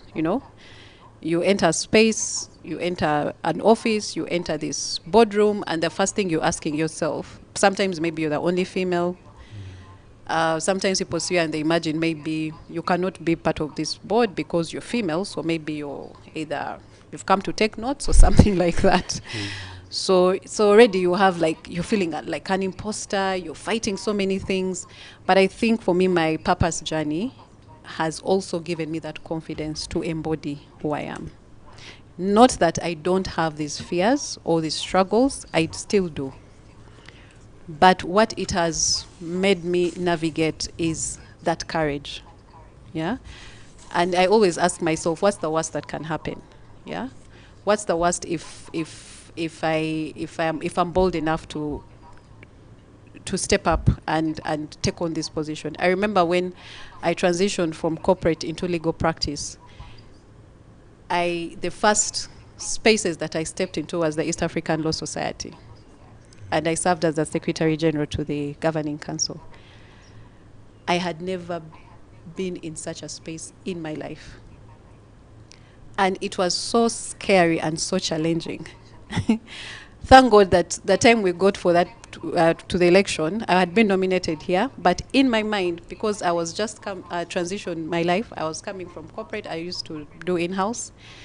I had gone through that transition of now, lawyer. So I'm now moving into practice. It's so new. I used to serve a lot in the Uganda Law Society. I just decided to serve there. I did a lot of oil and everything oil and gas. I was there. I don't know, ELISON, if you remember. And when at that time, the position of Secretary General came to, and I remember, I think it was during the reign of Simon Peter Chinove, I think. And then he's like, but you know how he talks. Like, but I'm like, my friend, what? Election? May I fear those things? I was like, no one knows me. I was like, no one knows me. And it was I remember the first thing I told myself was like, what's the worst that can happen anyway? So I stepped up. But by the time we got to the election, I remember that AGM was in Mombasa. I had convinced myself that when they call Uganda and they ask who are the nominees, if anyone else came besides me, I was going to stand down, because I just didn't know how to go through that battle. And luckily, when we got there, when I remember President Simon Chinove, now His Lordship, Justice Simon Chinove, he went and just said, for Uganda, tumaze. This is... And I went and stepped up, and it was so surreal. Like, I couldn't believe. That was not me. It was just the courage. I don't even know where I got that courage. But I got there, and I understood what it meant, and served, and continued serving. And that's why I said, purpose. It really has to make you uncomfortable. And that has been my life story since then. I have been in very, very uncomfortable situations and spaces, just because inside me I know I can't do it, but the courage to do it, you know? Yeah, and then future... What future conversations about identity should Uganda be having? I think for me, what I talk about in my book, about the conversations that we have, like I'll go back to the societal element. I think from our families, our homes, we should teach children the right form of identification, if you need to identify someone. But the overall goal is take people as they are, you know? Humanity first. Why do I need to draw lines and first question you, but who are you? But that's what I believe. Like, for me, in my mind, I'm not tribalistic. I'm not like... I'm always marveled when people say their names and the next question, someone's like, but where are you from? Are you from the north? It's like, for me, I'm not those kinds of people. So I believe those are the conversations we should start having, right from the smallest unit of society in our families. I'm raising my sons, and I'm trying to remove those lines from their eyes, you know? When they meet people, I'm always like, whether someone is, whatever their name is, that's none of your business.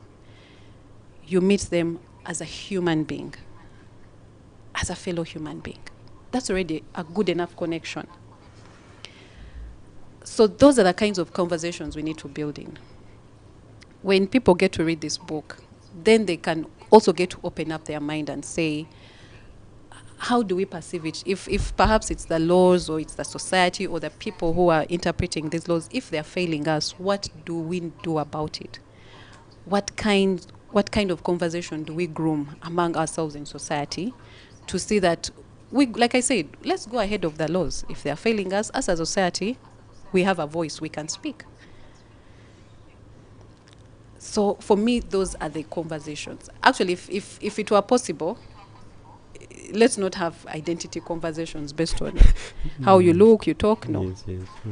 Let's just embrace who we are as human beings, because there's so many things out there we need to battle other than your name and what you look like. Really, that's the least of our problems.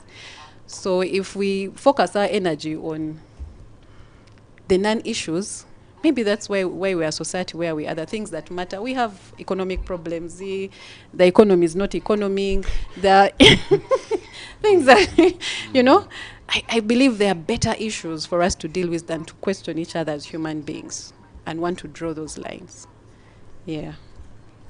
Thank you, Alfred. Okay, if you're just joining us, welcome to the Judicial Service Conversations. We've overshot the time. I think I have just 2 questions for you. The first one is, you came with a team of young lawyers. Could you tell us who these guys are, and do they want to say anything? Hey, can they introduce themselves? They can introduce themselves.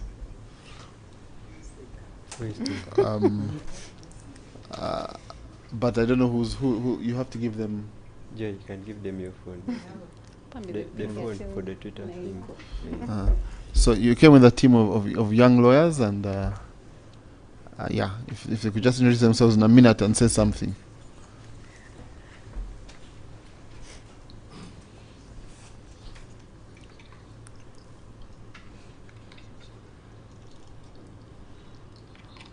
All right. So thank you, Elson, for the opportunity and for hosting us this evening. Thank you very much. I am an ardent follower of your conversation, I think right at inception. And I would want to call myself somebody who has an armchair's opinion. Yes. So it's a privilege and a delight to be part of the room where the magic is happening. My name is Peter Ahabwe. I am a lawyer by profession. I think I will try and do less of that moving forward, as Mahani has tried to tell us that those are not things that describe and identify who Peter Ahabwe is. So I will try my level best to, every time I'm in a crowd, to try and limit not to use that title. But if you would permit me, I will just maybe ask one question to, having listened to this conversation, and I will pivot it to something that I think Elson has been trying to do in these conversations. So maybe my question to you, as Mahani, is reflecting on belonging through a social legal lens, something that you've highlighted in the conversation this evening. How might we redesign the legal institutions, such as the judicial selection processes, something that Elson has talked about, to incorporate principles from your book, like equity under a veil of ignorance, because now when you mention your name, they want to know where you come from, to prevent identities from being lost and instead amplify diversity, diverse voices in shaping a fair laws. So ideally, that's my question. So just for repetition, reflecting on belonging through a social legal lens, because like you've told us that after we've just been known by our names, the next thing is that we are known by the laws get into it's what describes what is right and what's wrong. So my question is, how might we redesign the legal institutions, such as the judicial selection processes, to incorporate principles from your book, like under equity of a veil of ignorance, to prevent identities from being lost and instead amplify diverse voices in shaping fair laws? So once again, thank you, Elson. And we hope that all the young lawyers can be able to purchase this book. I have been one who has been deeply intrigued by this story, and I look forward to see how we can use it to shape our legal narrative. Thank you very much.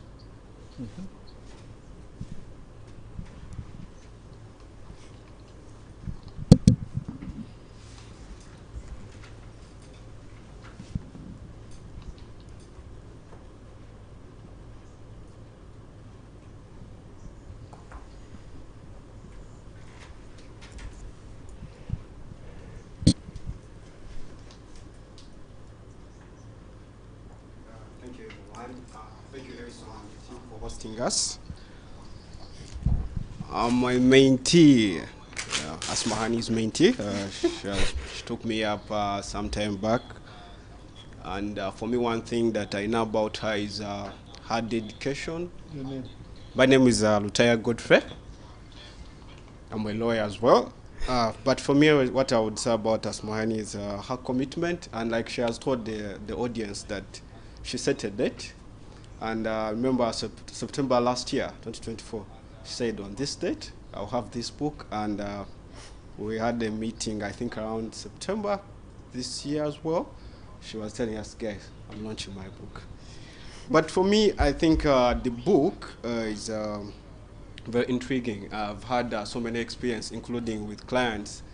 I have a client whose name I won't mention, whom I was trying to do a transfer at a zonal office, and the registrar asked for, was like, I'm going to take this person, how can this person be a Ugandan? I'm going to forward his document to immigration office to confirm. But this is a gentleman that can speak for Lutoro, it's a gentleman that can speak Luganda, and I can confirm that he has been in the country for about 35 years. And it was, he even has a land title that is already coming from that same registry. And another one is my colleague friend, whom I'm going to purchase a book already, who tells me that she keeps on telling me every time she's coming back to Uganda, she travels out and she's coming back to Uganda, they have to ask her whether she's a Ugandan. And moreover, at Entebbe Airport, no, not elsewhere, but whenever she's coming back, they have to first, are you really a Ugandan? So the key issues that the book is tackling are very issues that are happening within the community. They are not very far, so I don't want the audience to think this is about Asmani. It's happening everywhere. Of course, because of time, I have a lot to say, but I think we need to also look at technology, because the history of our identity most times, of course, dating back from when the colonialists came in, there was that they gave us in Kenya, Uganda, the Chipande system. In South Africa, they had the pass. And to date, of course, what is happening is that we are upgrading, but it's the system. So technology has a very significant impact on how we are identified. You can be Lutaya Godfrey, I used double A, but you can find when the person that is putting my information in near system is going to put single A. Trust me, I cannot get any services anywhere unless it is a double A, and that process is also very long. So my question to Asmahani is, how do you think we can leverage, or how do you think technology can be used to ensure that identity is preserved? Because like so many things that you've mentioned, right now the government, so many governments elsewhere, I think the least countries that have been trying to adopt the technology and national identification system, I think it's Somalia, but it's also adopting it. But again, if from the inception, the data that is input in the technology is not correct, it's going to affect your entire identity at one point or the other. Thank you so much.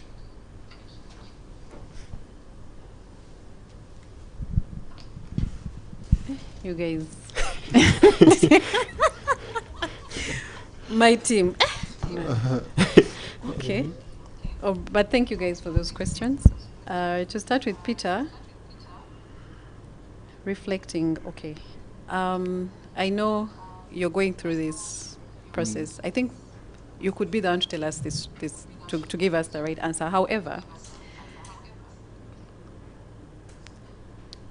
when I just think about the judges making the bench, I know, I don't want to mention the judge, please allow me not to mention, but I know of recent we have a judge who has been appointed, who is not your typical Ugandan. Ideally, she's a Ugandan, but I'm saying ideally, and I'm sure sometimes when she's on the bench and, you know, people interact with her, clients, claimants, whoever it is, I think that's the first thing they also say. Na yo no judge. Na Uganda. So for me, I would want to commend the judiciary in that regard. Yeah, because that's exactly what my book talks about. people should be, they should get in spaces on merit based on what their capabilities are. It's not about my name, it's not about who I am, it's not because I'm a woman, it's because I am capable of performing and doing what I'm supposed to do. When it comes to equity, I've also seen a lot of females getting on the bench. So for me, again, I would, in that regard, I would still commend the processes that, the selection process. I am not so familiar with like the tribal lines. Like I said, I never care who the tribe people are. So for me, that line I've never, but I've had people mention it in passing. Oh, the preference on the bench these days, we see this tribe, they are more of this tribe. For me, I'm very blind to that, so I won't really comment on that. So if I'm to draw lessons from my book, specific to your question, Peter, because it was very specific to the judicial selection process, I still believe there's still room for improvement. I still think if any of them go to read my book, then they would have perhaps more, they would open up more. If the people, you know, us who are out here, if we know and we have the mind that, okay, if I wanted to be a judge, I'm not afraid to apply because my name is Asmahani Saad, or my name is whoever it is, because I know those lines will not be drawn at all. The issue before the Judiciary Service Commission would be, do I have the qualifications? So for me, in that regard, I believe that I would commend the JSC because I've seen, though it's one, I would want more. So, yeah. Unfortunately, I don't have those ambitions yet, so maybe I could have been the second one, but no, I don't have those ambitions yet. So, Peter, I hope that really answers your question. Then for Godfrey, for me, when it comes to technology, there is a gentleman I follow on Twitter, I forget his name, the British, oh God, I forget his name. He always, he has a lot of, I think he usually gets his data from the London Library or something about Buganda. I remember he posted transcripts of the anthem and things like that. The historian. Sorry, I forget his name, but well. I know he's very popular. I do follow him actually. And the reason why I started following him was, I remember independence of last year or what, people were all singing, oh, Uganda, and this guy just went and did the original composition and posted it on Twitter, on X, sorry. The Kakom, the real, and he said, okay, this stanza was like this was, and he real had the history. My perception on technology, other than the data collection and everything, I think there is an opportunity for technology to take us back into time. If we could find a way that all our history could be preserved. With our KTA annual symposium, for the last 2 years, we've been looking at cultural preservation. We've been looking at components of these things. And one of the challenges, or one of the things that we are pressing for in terms of policy and laws, is exactly cultural preservation. For me, that's where the opportunity of law comes. Because there's a program I watch on Discovery. It's people go back, archaeology, and they're digging deeper and getting to understand and recreating. I've seen recreations of the pyramid, you know. I've seen recreations of, I remember I was watching something and they were giving us a preview of the Bible story of Lot. I think they discovered the actual salt pillar. Now that is thousands and thousands of years back, but because technology is there, so for me the opportunity I see is the things we are discovering now, and I'm saying, okay, my great-grandfather came from here. If we can find a way to dig up that history, and technology helps us either recreate and preserve, then I believe that's one of the things that technology will help us solve for the generations to come.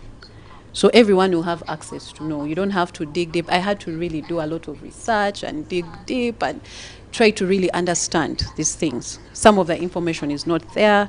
So that ability to recreate, preserve, You know, when we're at Addis Ababa, I don't know if you went to the museum and you interacted with that.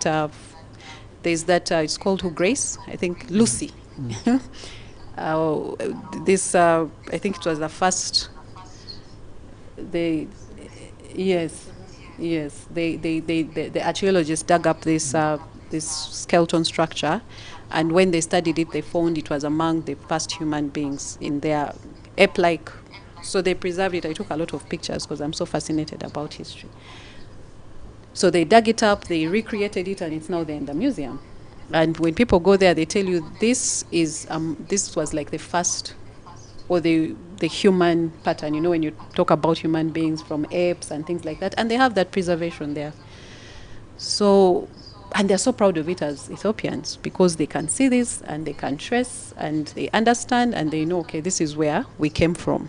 So for them, they believe that Lucy, they all came from Lucy. They call her Lucy. So for me, that's the technology. That's the opportunity for technology. The data entry issues, those are really, it's really training, really. Also, as our people can lie. Someone can sit there and spell their name, but at the end of the day, the person enters what they want. We've all experienced it with national IDs. You give the correct spelling, the ID comes out, it's something else. Yeah, so Godfrey, I think for me, that's the opportunity I see with when it comes to technology. Thank you. Okay. Thank you very much. If you've just joined us, we had a glitch on X, but we've been, I think, live on YouTube and TikTok. So we thank you, those of you who joined us back from X. Asmani, the last question. We've overshot our time, but I think it's been a worthwhile and fantastic conversation, and we are grateful to you. And what are your parting shots? What one message do you want to leave our audience with? Buy my book. Buy my book. Be part of the launch. I've shared a lot on my socials about the launch. It's on the 12th of December. I've also managed to create something unique for those who are not able to join physically, to join the launch physically. With Afro Mobile, we've curated what we are calling a watch party, which will be a live access to the launch. And if you're able to access that, for me, that was meant for the mass market. And I just felt like I wanted everyone who wants to be part of this to be part of this. There is so much, or there are so many numbers that the hotel can take. But because of the impact and the confidence I have in this book, I just knew there would be more than, the 100 or so people that the hotel can take. So be part of it. All the information is shared on my socials. I'll drop it here. It's 100,000. You can be part of the watch party. You get a copy of the book, but also you get to interact with the launch, because I know Ugandans are now so used to album launch, music, what. But I think we need to celebrate literal works. We need to push and celebrate literal works. And for me, the evidence is maybe 10 or so years, people will tell you, people never used to listen to Ugandan music for some reason. I don't know why we don't. Tetwe Matida. But now, a musician does a launch at Serena, and always, for some reason these days everyone goes to Serena or Lugogo, and when you see the pictures on social, it's like a mammoth crowd. So I would like to see that also people celebrate literal works. We live in a world where people say Ugandans don't like to read. I remember part of the feedback I got when I was writing my book, people are like, who will buy your book? People don't read. And I'm like, no, we need to demystify those things. I believe people can read. People will read. So buy this book, read it, be part of the launch, celebrate literal works. This is something we need to celebrate. We need to push for the creative economy. It's a huge economy, but we are not supporting it. But also, lastly, is to just re-echo identity. My parting shot would be, let's reflect more on identity. Let's center ourselves more on who we are than the biases we know.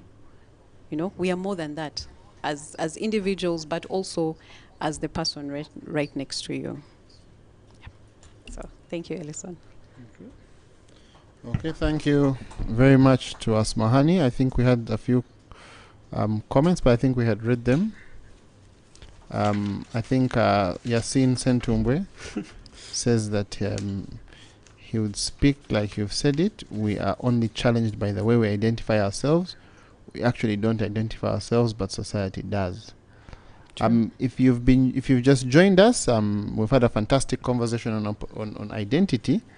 I've seen an interesting gentleman, but I think he's just signed off. He called himself the bandit, and that really explains identity.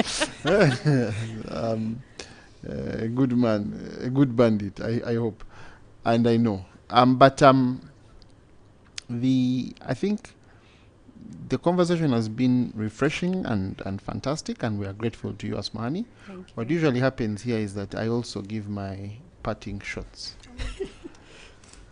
But when it comes to identity, I once came across a piece written by the former president of South Africa. I think he wrote it, I think it was a speech. This is President Thabo Mbeki. Okay. He wrote it in June 2011, and I just want to read a few excerpts from it before I go into a very long, not very long, a very short summary. He said, I am an African. I owe my being to the hills and the valleys, the mountains and the glades, the rivers, the deserts, the trees, the flowers, the seas, and the ever-changing seasons that define the face of our native land. I am an African. I owe my being to the Kihoi and the sun, whose desolate souls haunt the great expanses of the beautiful Cape, they who fell victim to the most merciless genocide our native land has ever seen. They who were the first to lose their lives in the struggle to defend our freedom and independence, and they who as a people perished in the result. Today as a country, we keep an audible silence about these ancestors of the generations that live, fearful to admit the horror of a former deed, seeking to obliterate our memories, from our memories a cruel occurrence which, in its remembering, should teach us not ever to be inhuman again. I am an African. I am formed by migrants. Whatever their own actions, even migrants who left Europe to find a new home here, whatever their own actions, they remain part of me. In my vein courses the blood of the Malay slaves who came from the East. Their proud dignity forms my bearing, their culture part of my essence. The stripes they bore on their bodies from the lash of the slave master are a reminder embossed on my consciousness of what should not be done. I am an African. I am the grandchild of the warrior men and women that Hinsta, Sekuhane, Shaka led, the patriots of Setaswayo and Impehuhi took to battle. The soldiers of Mushweshwe and Nguganye taught never to dishonor the cause of freedom. My mind, my knowledge of myself are formed by the victories that are jewels in our African crown. The victories we earned from Isandalwa to Khartoum. The victories we earned as Ethiopians, as Ashanti, as the Babas of the desert. I am the grandchild who lays fresh flowers on the Boer graves at St. Helena and the Bahamas, who sees in my mind's eye the suffering of a peasant folk, death, concentration camps, destroyed homesteads. I am an African. I come to those who transported us from India, blah, blah, blah. It continues and continues and continues. And I think he ends, I could go on and on and on. He says, I am of a nation that would not allow the fear of death, torture, imprisonment, exile, or persecution should result in the perpetuation of injustice. I am an African. I am born of the peoples of the continent of Africa. The dismal shame of poverty, the dismal shame of suffering, and human degradation of my continent is the blight that we share. The blight on our happiness that derives from this and from our drift to the periphery of the ordering of human affairs leaves us in persistent shadow of despair. Whatever the setbacks of the moment, nothing will stop us now. Whatever the difficulties, Africa will be at peace. However improbable it may sound to the skeptics, Africa will prosper. I am an African. The only thing President Mbeki did not say was nobody. can stop reggae. For sure.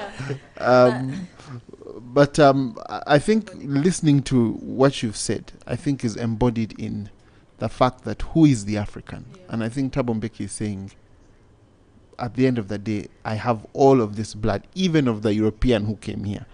Everyone who came here, I am an African. And I think sometimes we limit our understanding of identity. But colleagues, if you've just joined us, you're late. We are winding up our conversation. Today we've been having a conversation about identity. Identity, not the identity of paperwork, not the village written on the LC letter or on the national ID. Identity is not a mere label that we attach to our names. It is, we've talked about something deeper than policy, wider than law, older than our constitutional dispensation. We've talked about our identity and our humanity. And identity is the voice that says, from what I've understood, I am worth it. You're not going to put me down. I belong here. I have a right. I am somebody. I am from somewhere. I belong to something, and nobody is going to take away what I belong to. I reject any form of definition of me, of myself, of my community, of anything. And I think it's been a wonderful and fascinating conversation that we have had. And as it has really been a break from our usual programming. We don't necessarily speak about precedent, as Peter knows, but we certainly speak a lot of law. And I think it was a worthwhile conversation. I'm grateful to the Vice President, I think, who came up to see you and to give you a thumbs up and a nod of support from the Law Society. I also saw the Law Society itself had actually tuned in earlier before it got lost. But ultimately, this conversation has been important. Asmahani's book is coming out. We're looking forward to reading it and to engaging with the book and with the content in the book. We're also looking forward to all the things that are happening. We are here, as we said we would be. How many months now? A year now. Almost a year. Almost a year. Almost a year. But as you all know, nobody can stop reggae. And we would have thought of another song. Do you have a song you like very much? No. I mean, for me, no. Identity. That's what defines it. No one can stop. Now, identity. No, so there's a song about identity. This song identifies me to the membership of the Law Society. Yes. And this song, Asmani, you may not have heard this song. I'm sure 100% you've heard this song because it's really a very famous song. But in the context of our ULS, it is an identity song.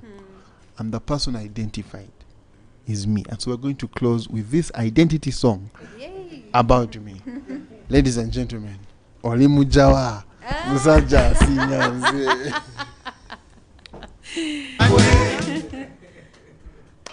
Olimujawa Musaja Singa. Olimujawa Musaja Singanze. Olimujawa